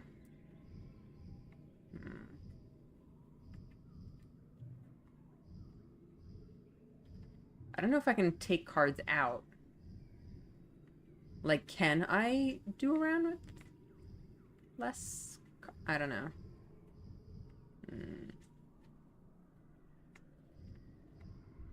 Let's try this, I guess. Okay, here we go. Goal 22. Well, I still don't think I can do that, but...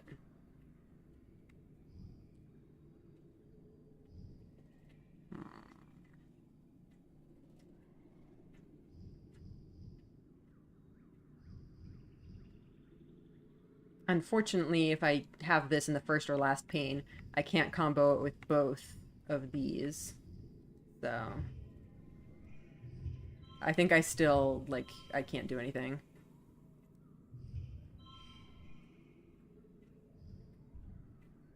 Well, it is what it is, I guess. Okay, 10 I can do.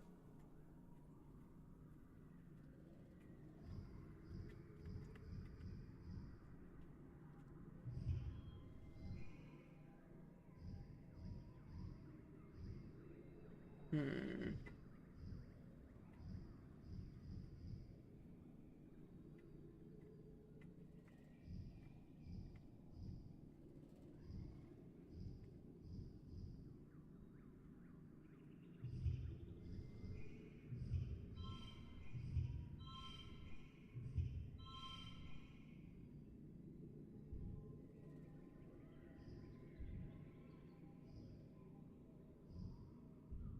Well, I guess that's all we got.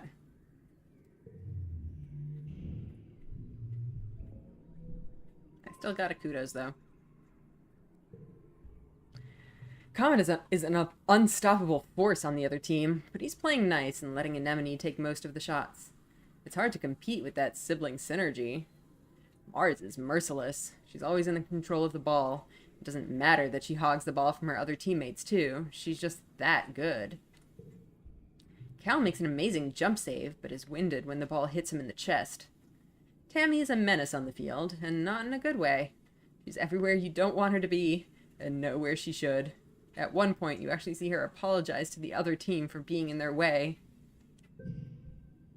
It seems like the other team is going a little easy on you, passing between each other for so long between goals that Kombucha whistles a two ball and throws a second ball in the game. Just as you start to think you may have a chance, Anemone scores them both at once. Match point. Better luck next time. Welp.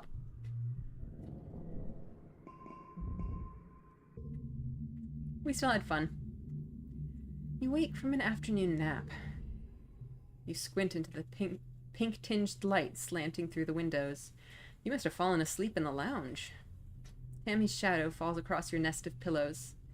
Oh, I'm sorry, Solana, she says, giggling. I didn't mean to wake you up. It's just so nice outside, with the pollen sparkling in the sunlight. I wanted to open the windows. You rub your eyes blearily. You were having the weirdest dream. Since you're awake, you should visit the cafeteria. Antecedent is making a new kind of candy. She says it's made of cotton. Isn't that weird? I have to go tidy the creche first. Then I'll meet you there. Save some for me, okay? Tammy skips off toward the creche, humming to herself. Free candy. In the cafeteria, Antecedent is cheerfully handing out masses of pink candy, puffy and soft like clouds. Oh, Solana, she says, handing you a wand with some candy spun around the end. Here, try some of this. We used to have it on Earth. You pull off a piece and give it a taste. It's so sweet at first that your mouth puckers. You've never tasted anything so sweet and so real. It's not at all like the soy sweets that the kitchen nanoprinter can make. It melts in your mouth, leaving a gritty residue on your tongue. You wait until everyone is gone, but Tammy never shows up. You look down at the cotton candy in your hands. It's wilted a little from the humidity, but it's kind of like her hair, you think. Pale pink and so soft. You keep some to give to her later. That's so sweet. You're relaxing in your family's quarters after dinner. Your mom had to run off on some kind of council business, so you and your dad are playing a holo game together. When you're just about ready to head off to bed, your mom returns. You can tell from the defeated slant of her shoulders that something has gone terribly wrong. Your dad starts to ask her what's happened, but she waves him away and approaches you. She sits down and takes your hand, holding it between her two strong, dirt-creased ones. Solana, I'm so sorry to have to tell you this. She starts. Her mouth quivers as she swallows, working on her next words. There was an accident this afternoon in the creche. Oh God.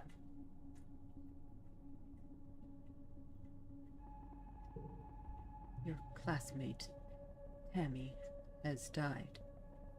I genuinely did not expect any of the children to die. I wonder if there's a way to prevent that. I don't know. You try to understand her words. Tammy? Dead? That's not possible. You suddenly remember the cotton candy you were saving to give Tammy. Pink and fluffy, just like her hair. You put your hand in your pocket to get it, but what comes out is a sticky, dark red lump of hard goo. You stare at it, your mind blank.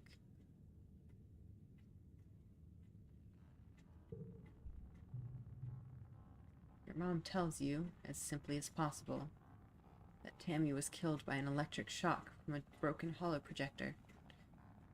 It was just an accident.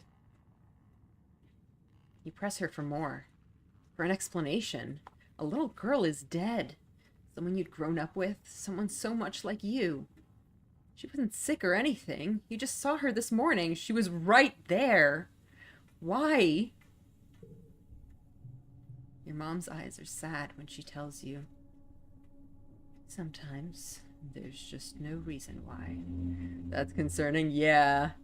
That their tech can just malfunction to the point of deadly accidents. Just like that. You aren't used to dealing with death.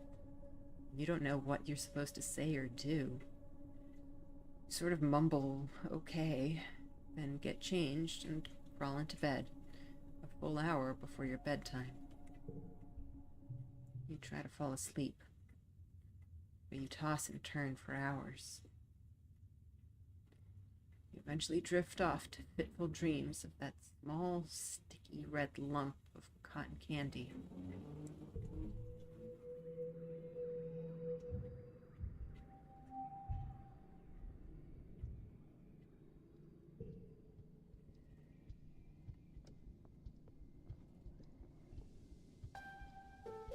This is very pretty, though. Anemone is chucking rocks at the strato, sending metallic clangs ringing through the colony. Stupid planet! She yells. Stupid creche! Stupid spaceship! She bends down to pick up another rock, but instead just sobs and braces her hands on her knees. Stupid everything! Why'd she have to die? It's not fair! Kids aren't supposed to die! Aww. And I kick up little clouds when I walk. Can you believe Tammy died? Dis asks morbidly. I heard Chief Engineer Instance tell someone about it. He lowers his voice. Tammy got shocked by a broken hall projector. The one in the creche with the dancing teddy bear, you remember? When she touched it, she got chucked all the way across the room. He makes a sailing motion with his hand, and bam! She's dead before she even landed. I did not want to know that. Oh, sorry, Dis replies, tugging at the sleeves of his oversized jacket. Well, I'll shut up now. Sorry. This is so weird. Poor kid.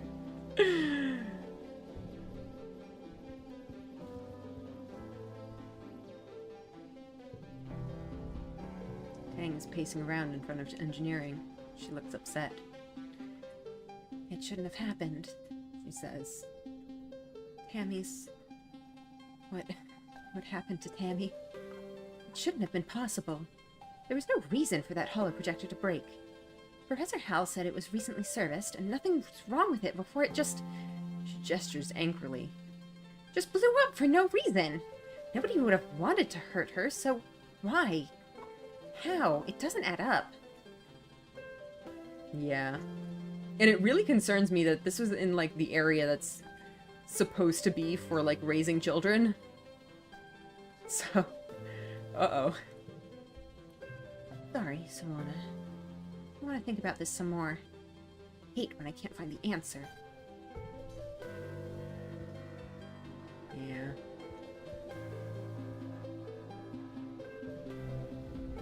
Mars is staring into space, looking somber.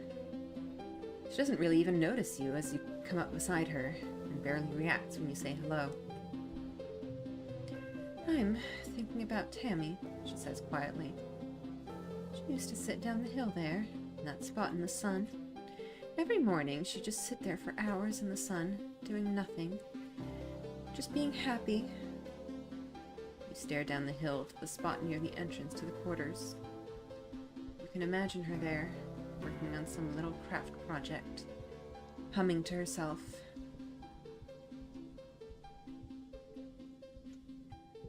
I miss her too.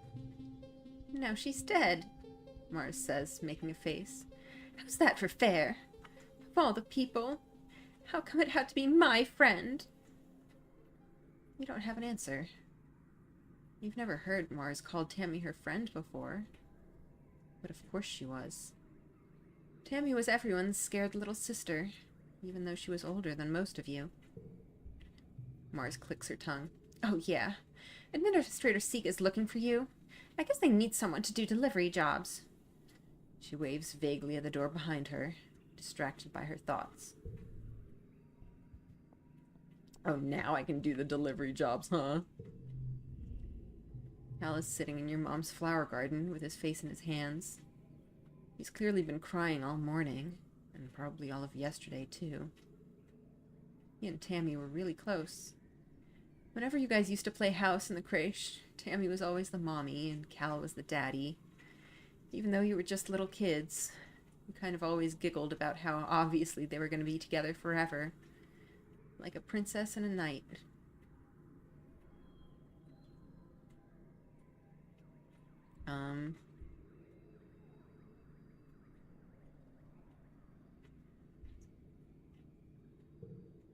I miss her too. Me too, he sniffs, looking up at you. You can see how puffy and red his eyes are. You really, really do. Emmy always liked these flowers, he mumbles. Sometimes I pick some for her. He runs his hand over the pretty white flowers. Don't tell your mom, okay? Tears well up and slowly leak out of his eyes. He doesn't even blink, just stares at the flowers as the tears run down his cheeks. You decide to give him some space.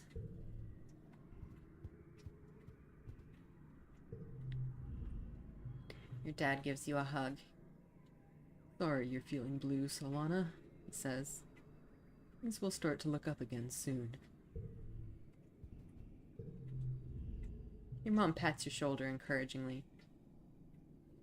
I'm so sorry, Solana. Oh. Step cautiously through the colony gates. Solana. Uncle Tonin sighs as he blocks your path. He looks like he hasn't been sleeping. I'm sorry, but you shouldn't be out here. Our children are so young and so precious. So fragile. Please stay near the ship. So this was her father, right? An info window pops up on your holopalm when you get closer. What do you want to know about? Okay, so we're nearby, I guess. So it looks like that little, like, walled off circle probably is the, the colony proper. And then there's kind of an area outside of it. These are some interesting places, huh? The Prosaic Plains lie far to the north of the colony, where the higher elevation and natural tilt of the planet makes bromidic snow fall more regularly in every season. Though prone to sudden storm flurries, the plains are a relatively safe place to explore, filled with mostly herbivorous xenofauna. Valley of Vertigo is an interesting name. The low-lying trench to the east that's dense with pollen-producing trees. There's a wide variety of edible food here, both plant and animal product, leading to some of the explorers calling this place the breadbasket of Vertumna. There are an interesting number of animals here that geoponics would be interested in domesticating. The Western Resting Ridge. Interesting. This tongue-twisting region is the broken spine of the planet, home to both dizzying heights and abyssal lows. It's always hot and arid here, no matter the season. Traversing these steep chasms is dangerous, and only to be done by those with sufficient glider training. However, there are some interesting ruins here to explore. It's interesting that they all seem to be based on different seasons. To the south is a vast boggy wilderness, home to dangerous animals and hazardous weather conditions. Exploration in this area is only to be done with extreme caution. Bestiary. Lote cow, Xenolevis bovidae. These cumbersome-looking creatures are actually lighter than air due to large helium sacs on dorsal and ventral sides. Careful balancing of helium and urine allows them to control their elevation. That's interesting. They produce a salty, high-protein, milky substance for feeding their young that is also nutritious for humans. Common hopeye, Xenophilus monopodus. A communal creature with two disparate sets of eyes and one strong foot used for both locomotion and defense. Though harmless, these small warriors can be fierce in groups. Manticore, Xenophilus tyrannus. Highly intelligent and predatory. Their plumage changes according to the season. Their body is composed almost entirely of dangerous weapons. Do not approach. Fascinating.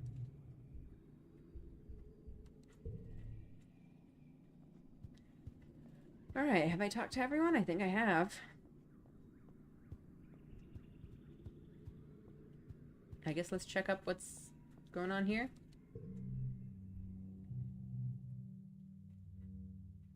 I thought they wanted me to do stuff. But I still can't do stuff. Okay. Well. I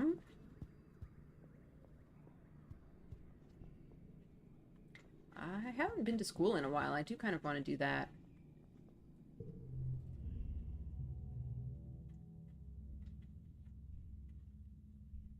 And I have not tried studying humanities. That is also a thing.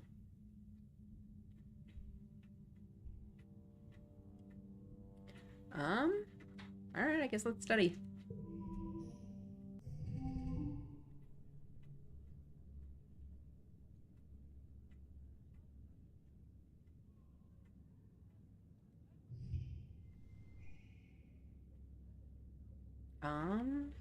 Doesn't matter if we focus on pairing the ones or the zeros.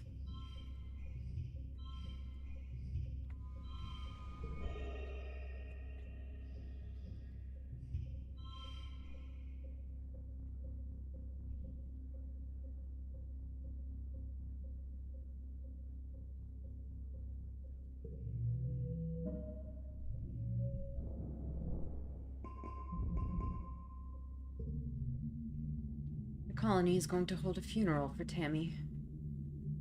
Do you want to attend? If you don't feel up to it, you could just skip it and take the month off instead. Or you could get back to work. Tammy Who is brutal.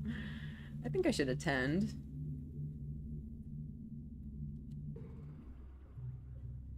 The colonists gather in the recycling room. Bringing organics down to be recycled here is one of your chores. But you've only come here for a funeral twice. Both times, a colonist had passed away from natural causes during the 20-year-long journey from Earth. This is the first time there's been a funeral on Vertumna, and the first time for someone you actually knew.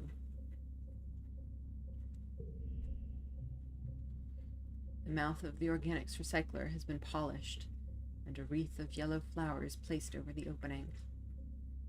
Inside, you can see a shrouded figure, Tammy's small, fragile body. Tammy's dad, Uncle Tonin, is here, as well as your parents, and antecedent, and the rest of the council. Cal is here with her mom and her partners, or with his mom and her partners, already crying in their arms. The room is packed with people, and the feeling of grief is so thick you can taste it in your mouth. Governor Udicott stands before the assembled crowd. There are no words to ease the pain we feel today, she begins solemnly. There's only the sad company of those of us left behind to share the burden of that grief. Tammy was our child, she continues. One of the first humans to be born in space, and the first to die on an alien planet. In her short life, she exemplified the very arc of human accomplishment, bending hopefully towards our life beyond our humble Earth. She is the first of us who can truly call Vertumna home. Her passing was as senseless as it was sudden. Losses like this are impossible to hold within oneself. A painful reminder that life is impossibly precious and fragile. But they also remind us, as always, that as a community, we are capable of great strength. Udicott closes the door to the recycler. You hear Uncle Tonin sob over the hum of the particle disintegrators beginning their work. As a community, we remember Tammy. As a community, we return her body to the soil that nourishes us. In this way, Tammy, our child from the stars, will never truly be lost to us. The ceremony is adjourned, but a few people stay back to console Uncle Tonin as he keeps vigil over the recycler.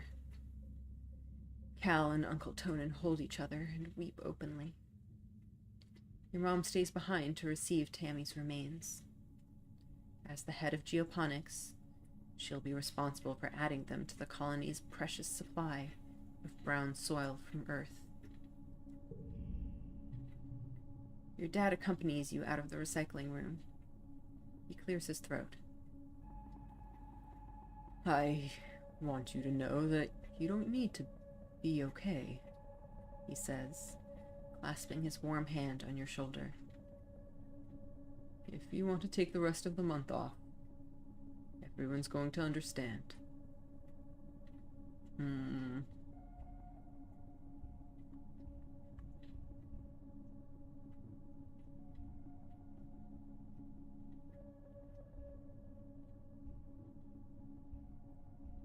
I mean, they're definitely both valid options. Like, sometimes it might be easier to just go back to normal life. But sometimes you need some time off. And I guess it's up to me to determine how Solara is feeling at this moment.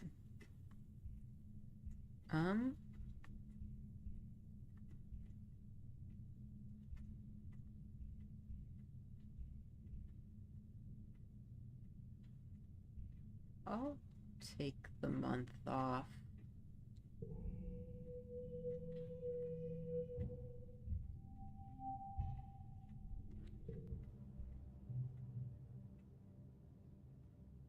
The prospect of going back to school like everything is normal is too much to handle.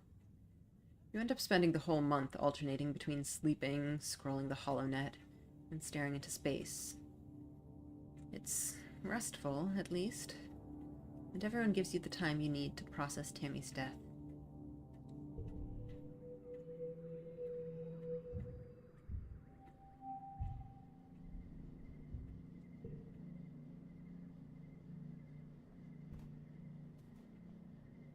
New season.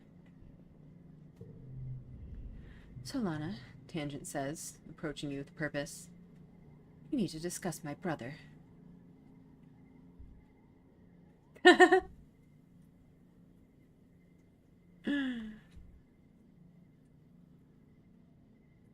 a bad thought. Uh-oh. Friendship with disc less than 20. I also just had a bad thought.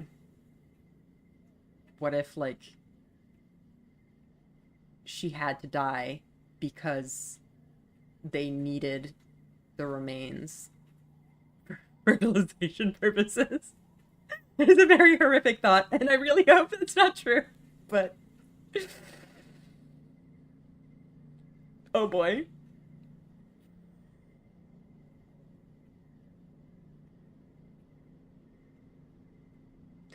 Remember how we only saw 4 kid avatars in the character creation bit?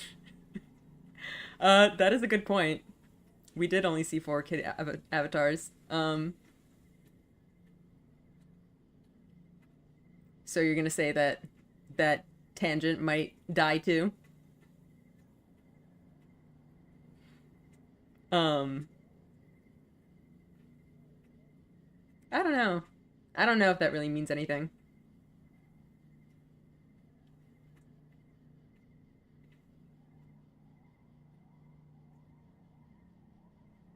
I think the elderly would be better candidates if you needed to maximize your colony's potential. That is very true.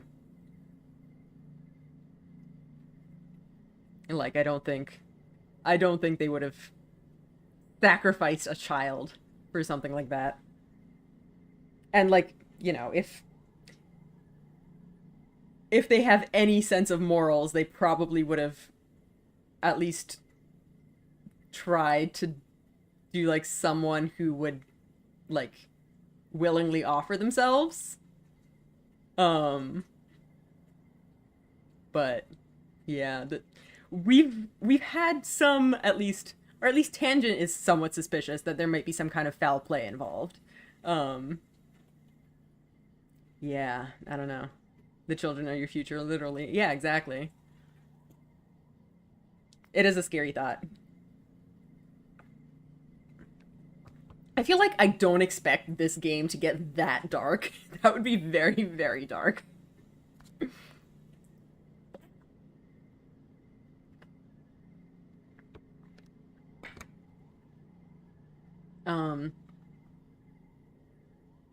My buddy Dish. Alright, let's do that. Yes, yes, Dis, she says impatiently. I need you to figure out where he's been disappearing. Ever since we landed, I barely see him anymore. He doesn't even come home at night sometimes, and She trails off and looks at her feet. Well, I'm not on very good terms with my brother of late, but well, people are becoming worried. You get the feeling Tang is the one who's worried, but she doesn't want to admit it.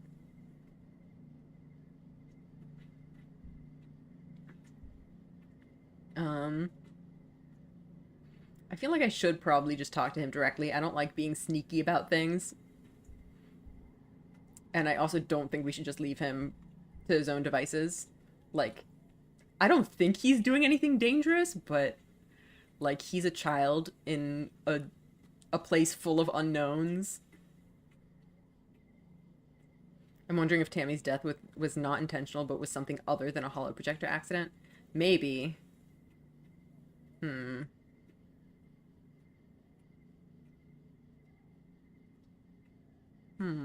Yeah, I don't know. I'll talk to him. He probably won't tell you, Tangent says angrily. Newton's apple, she swears. He won't even talk to me anymore. She sighs. You may have to follow him. I would, but everyone in the lab would know I was gone. No one cares where he goes during the day. Hmm.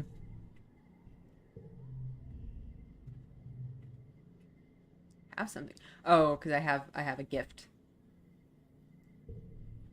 I think I'll hold on to it for now. Until I have a better sense for what gifts can be used for.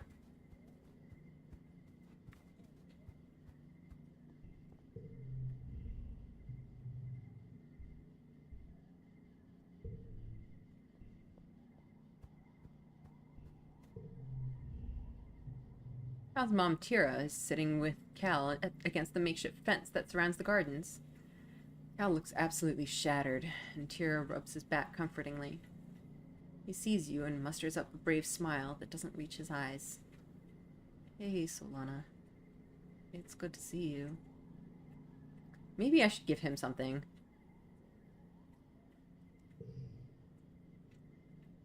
I think he might appreciate an egg.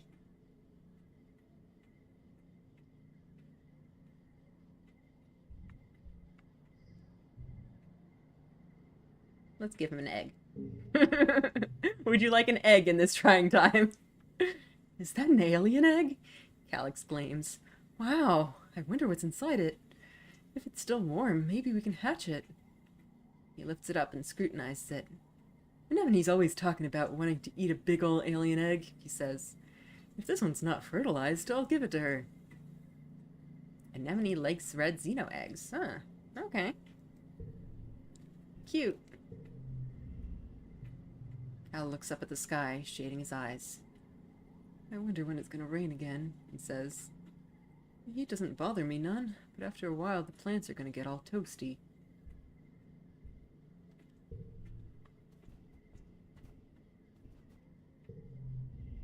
Your dad is reading a book. An actual book. Dog-eared pages and everything. In the shade of the greenhouses. He blinks up at you when your shadow falls over the pages. Oh, hey, little gooseberry, he laughs. Do you need something?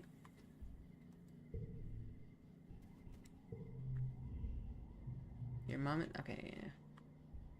This is just the same as always. Alright, what are you up to? You tell Dis that his sister Tangent wants to know where he's been disappearing off to. His eyes flit briefly to yours, then he stares vaguely off towards the engineering wing where his sister is reading on her holocom between classes. He doesn't say anything. Well, we have enough friendship to do this. Like, I would want to say that she's worried about you, but I don't know if you would believe me. Where do you go, Dis? His eyes light up and he whispers, I bet you'd like it out there, Solana. He motions to the path stretching away from the colony, beyond the walls. I sneak out to go exploring sometimes. There's so much neat stuff. That's so dangerous, buddy! You just have to wait until the grown-ups aren't looking. I'm small, so it's easy. Just don't tell, okay? I don't want to get in trouble. You follow him down to a drain pipe half hidden behind the sports ball fields. Small kids like Dis could fit through it. Or you. Tangent will want to hear about this. I don't know if I want to tell her. Despite the heat, Dis remains covered from head to toe in black. Not that hot, he mumbles. Wait, I don't think I have any more gifts. Yeah, I don't have any more gifts.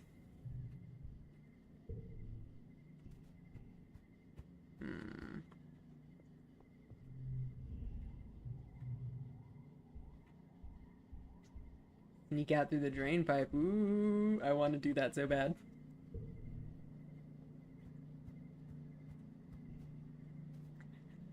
I feel like Tangent probably should know, though. Anemone is lying in the dirt, sweating and gasping for breath. It's so hot, she complains. How am I supposed to run in these conditions? Whoops.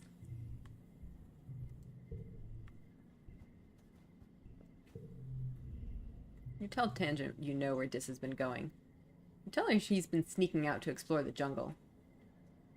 Not far away, but outside the walls. Tang looks concerned. Really? She says, wringing her hands. Is it safe? Probably not. I mean, I'll try to keep him safe. I don't know if I can. I'll keep him safe. She eyes you skeptically. Well, offense, Solana, but you're just a kid, she replies. However, I suppose it's good to know he isn't alone out there. Okay. Tangent looks up at the sky and shades her eyes. It's too bright, she complains, and it's too hot.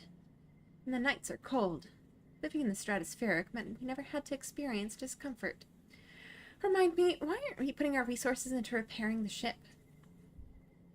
Well, probably because this is better in the long term. We can grow our colony beyond the ship.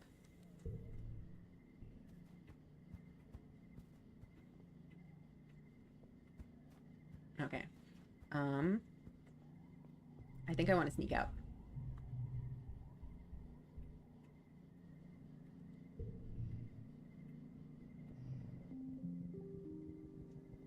Where the heck are we? Events in this area can be done in any order. They won't cause time to pass, but will increase your stress. Return home via the expedition's depot flag or the home button at the top left of the screen. Watch for collectible items you can bring back as gifts. Events respawn at the beginning of each year, and new collectibles have a chance to appear every season. Alright, well, let's talk to you first. You slipped through the drain pipe and out of the colony before anyone saw you. Anyone, that is, except for a dark form watching you from the trees nearby. Could it be? Is that Dis? He turns and disappears into the jungle. Now you're sure of it. That was definitely Dis. He's not allowed outside of the colony either. I don't think you want me to shout his name. Let's just follow him. You scamper after him through the brush, heedless of branches and brambles scraping at your arms and legs. Without a proper envirosuit, you get all scratched up. This kid is fast! You quickly lose sight of Dis and can't find his trail again, but you do learn something by trying.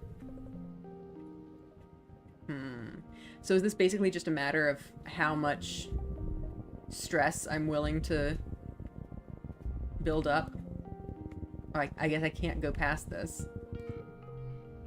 Your way is blocked by a strange, small creature with 1 foot and 4 large eyes, 2 of which blink sideways on top of its head like frog eyes. Oh, this must be a hop-eye! You've heard people talk about them, but you've never seen one up close. It keeps thumping its foot on the ground really loud.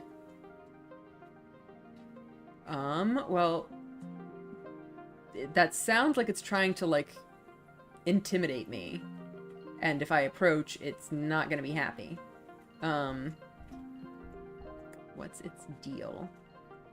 Animals challenge. I don't know if I can win that, but maybe I should try. Find another way around it. What's its deal? Oh, we just need a 1.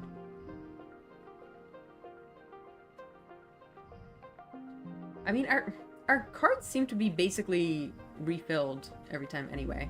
I mean, I'm sure it like pulls randomly from my deck. What if I... Maybe this is a waste, but this just seems fun.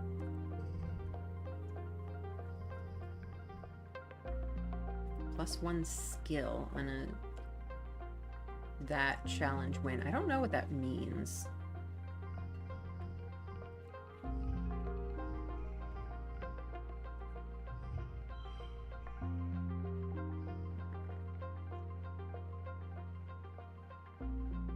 Oh, goal is 17. I didn't even notice that.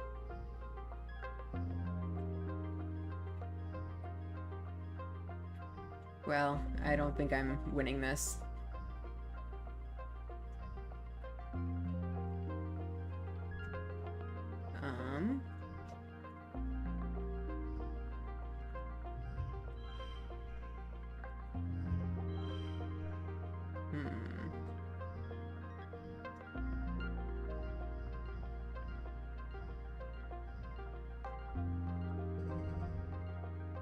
Right, goal 11, that's totally doable.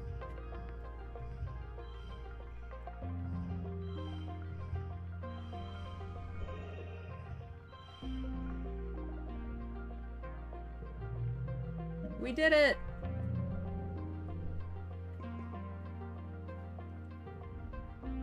You stop trying to get past it and just listen.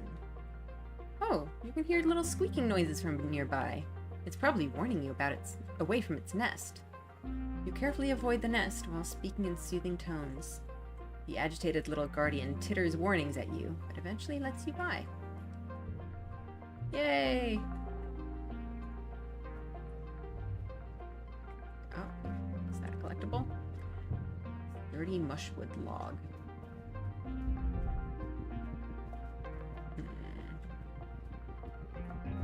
We also can't get past this. Oh, I see there's another log on that side.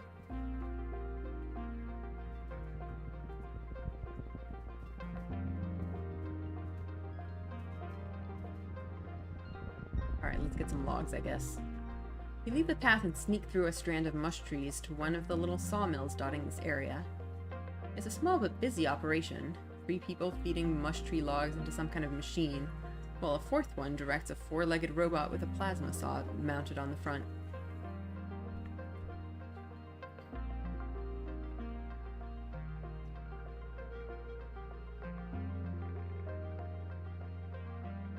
Alright, well, watch what they're doing, I guess.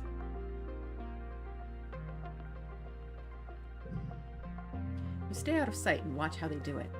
When one tree crashes down, it almost seems like the others are wincing. It's probably just your imagination, though. You aren't planting new ones or leaving anything behind.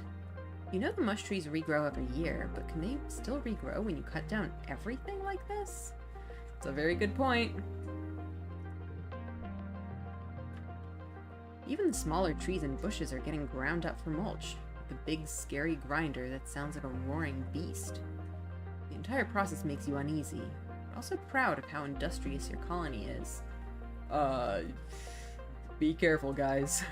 There's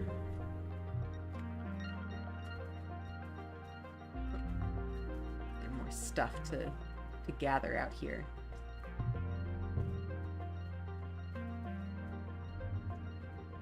Oh, there's an event out there. Is this the... Oh. You sneak up to the expedition's office at the colony gates. Nobody has seen you yet.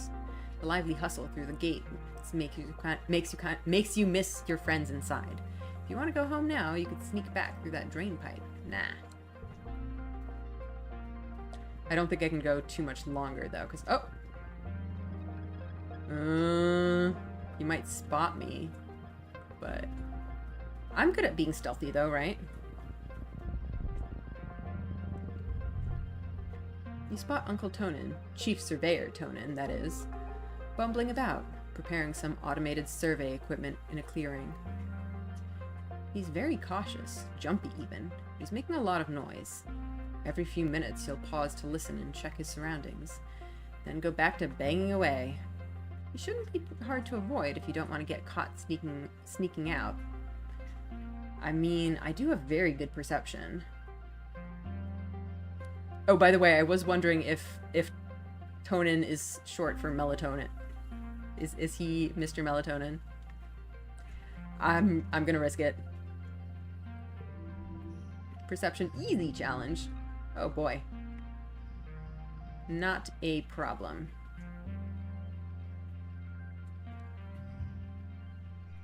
Can I just go for it now?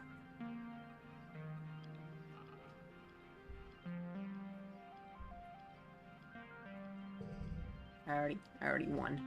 Alright, 17. That's trickier, especially with only 3. +1 for each gem on other cards. What is gem? Ooh, we could get 4 in a row here.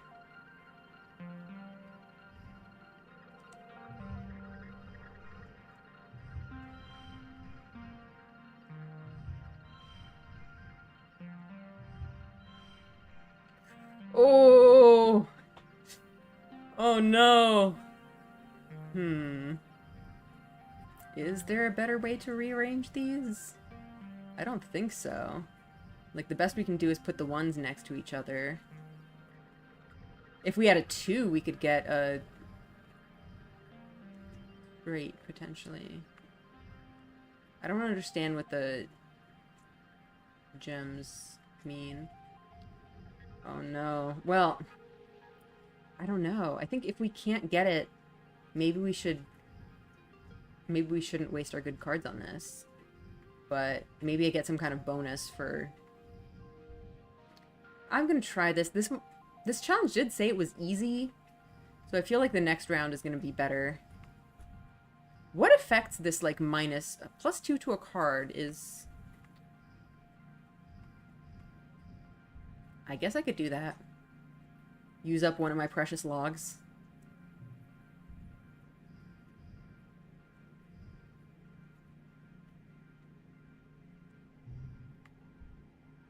Superpowered dis.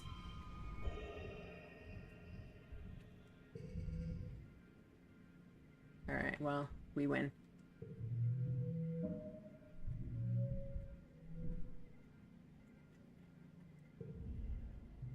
You sneak past Chief Surveyor Tonin easily, walking while he makes noise and ducking down when he stops to check his surroundings. So I think, was it just that, in the next round it, like, subtracts your score from previously? I think that seems to be what's happening there. So yeah, I definitely did not need to spend that log. Okay. I think we are starting to get a little bit stressed. But I think we can keep going. Oh, I see another log. I can't reach it from there, though. Do I want to go up there? How do we even go up there?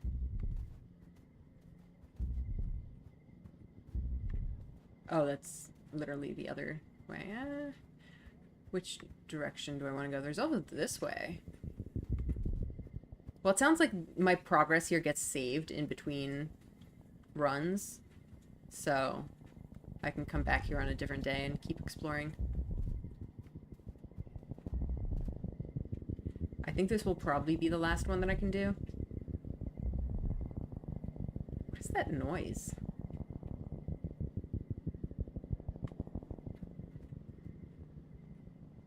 I guess let's check this out just so we can find out what the noise is all about. A nearby pond has dammed up and washed out the path here. The path continues on the other side. I don't think we have very good bravery.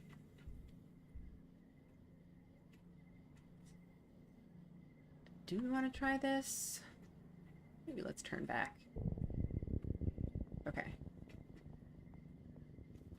So we can come back to it later when we feel more up to it. Let's go back to this path here.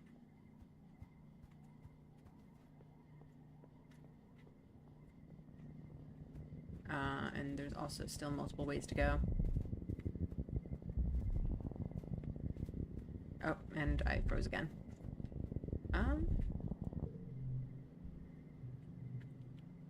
Engulfed by a dust tornado. Oh, I'm so good at perception. It whirls and twirls, not showing any signs of moving away.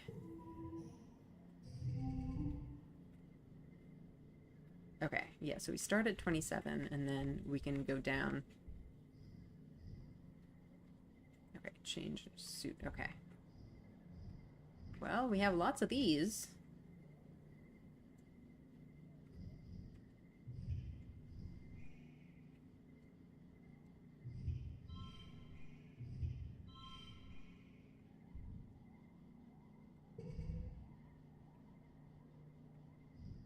Neighbors to this value. Interesting. So can we use that on our...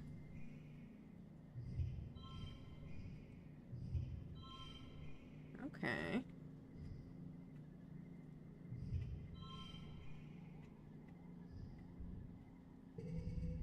Okay. I think I'm getting the hang of this.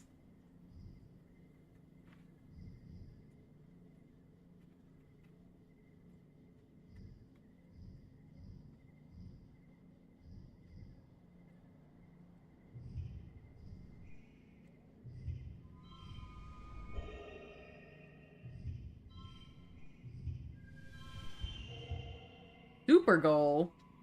I didn't know that was an option.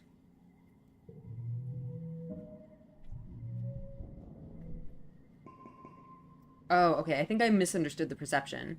That, like, it's not that you need perception to win it, it's that it gives you perception when you succeed. Okay. You shut your eyes hard against the swirling dust and somehow manage to walk us in a straight line through it. Once you pass through the storm and turn around, the dust storm settles. You wonder if walking through it somehow caused it to die down.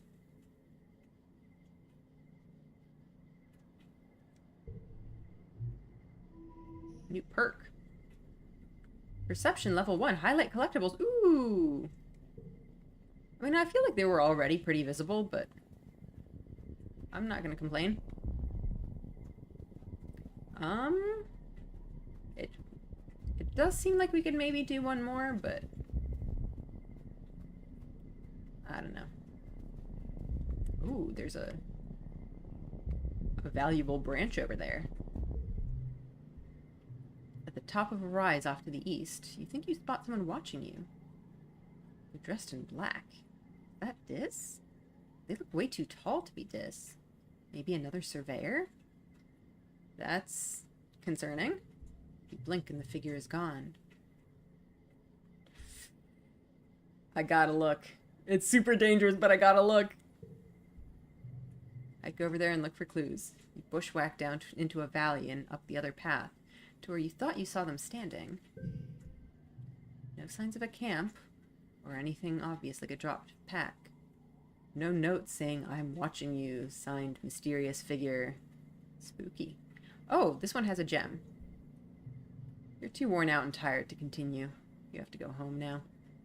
Well, we got an interesting card.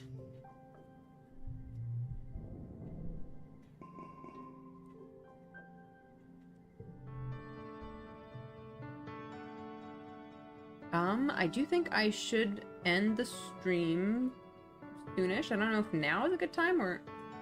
Well, Vertimnalia is like a festival, right? So I think this is going to be like a pretty significant event.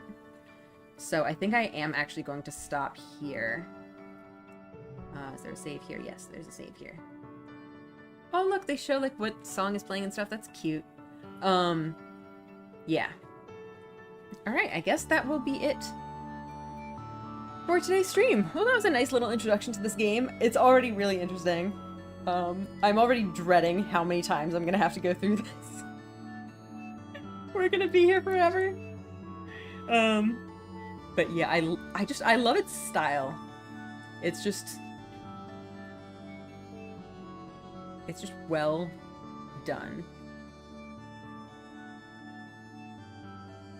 Like the card memory thing is really interesting, and just the art style is so good. And it's just, it seems really cool. I like the integration of the, you know,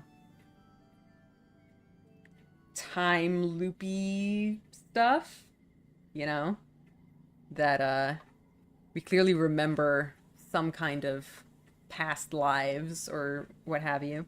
And I'm really interested to see how that's going to play into the story going forward. Oh man, there's just so much interesting stuff happening already. I am so very intrigued. And I can't wait for more. So, as for future schedule, no stream on Sunday, so we'll be back next Tuesday for more of this game. I hope to see you then. And I hope you guys are having fun with this too. So, thanks guys. Have a good rest of your night. Bye.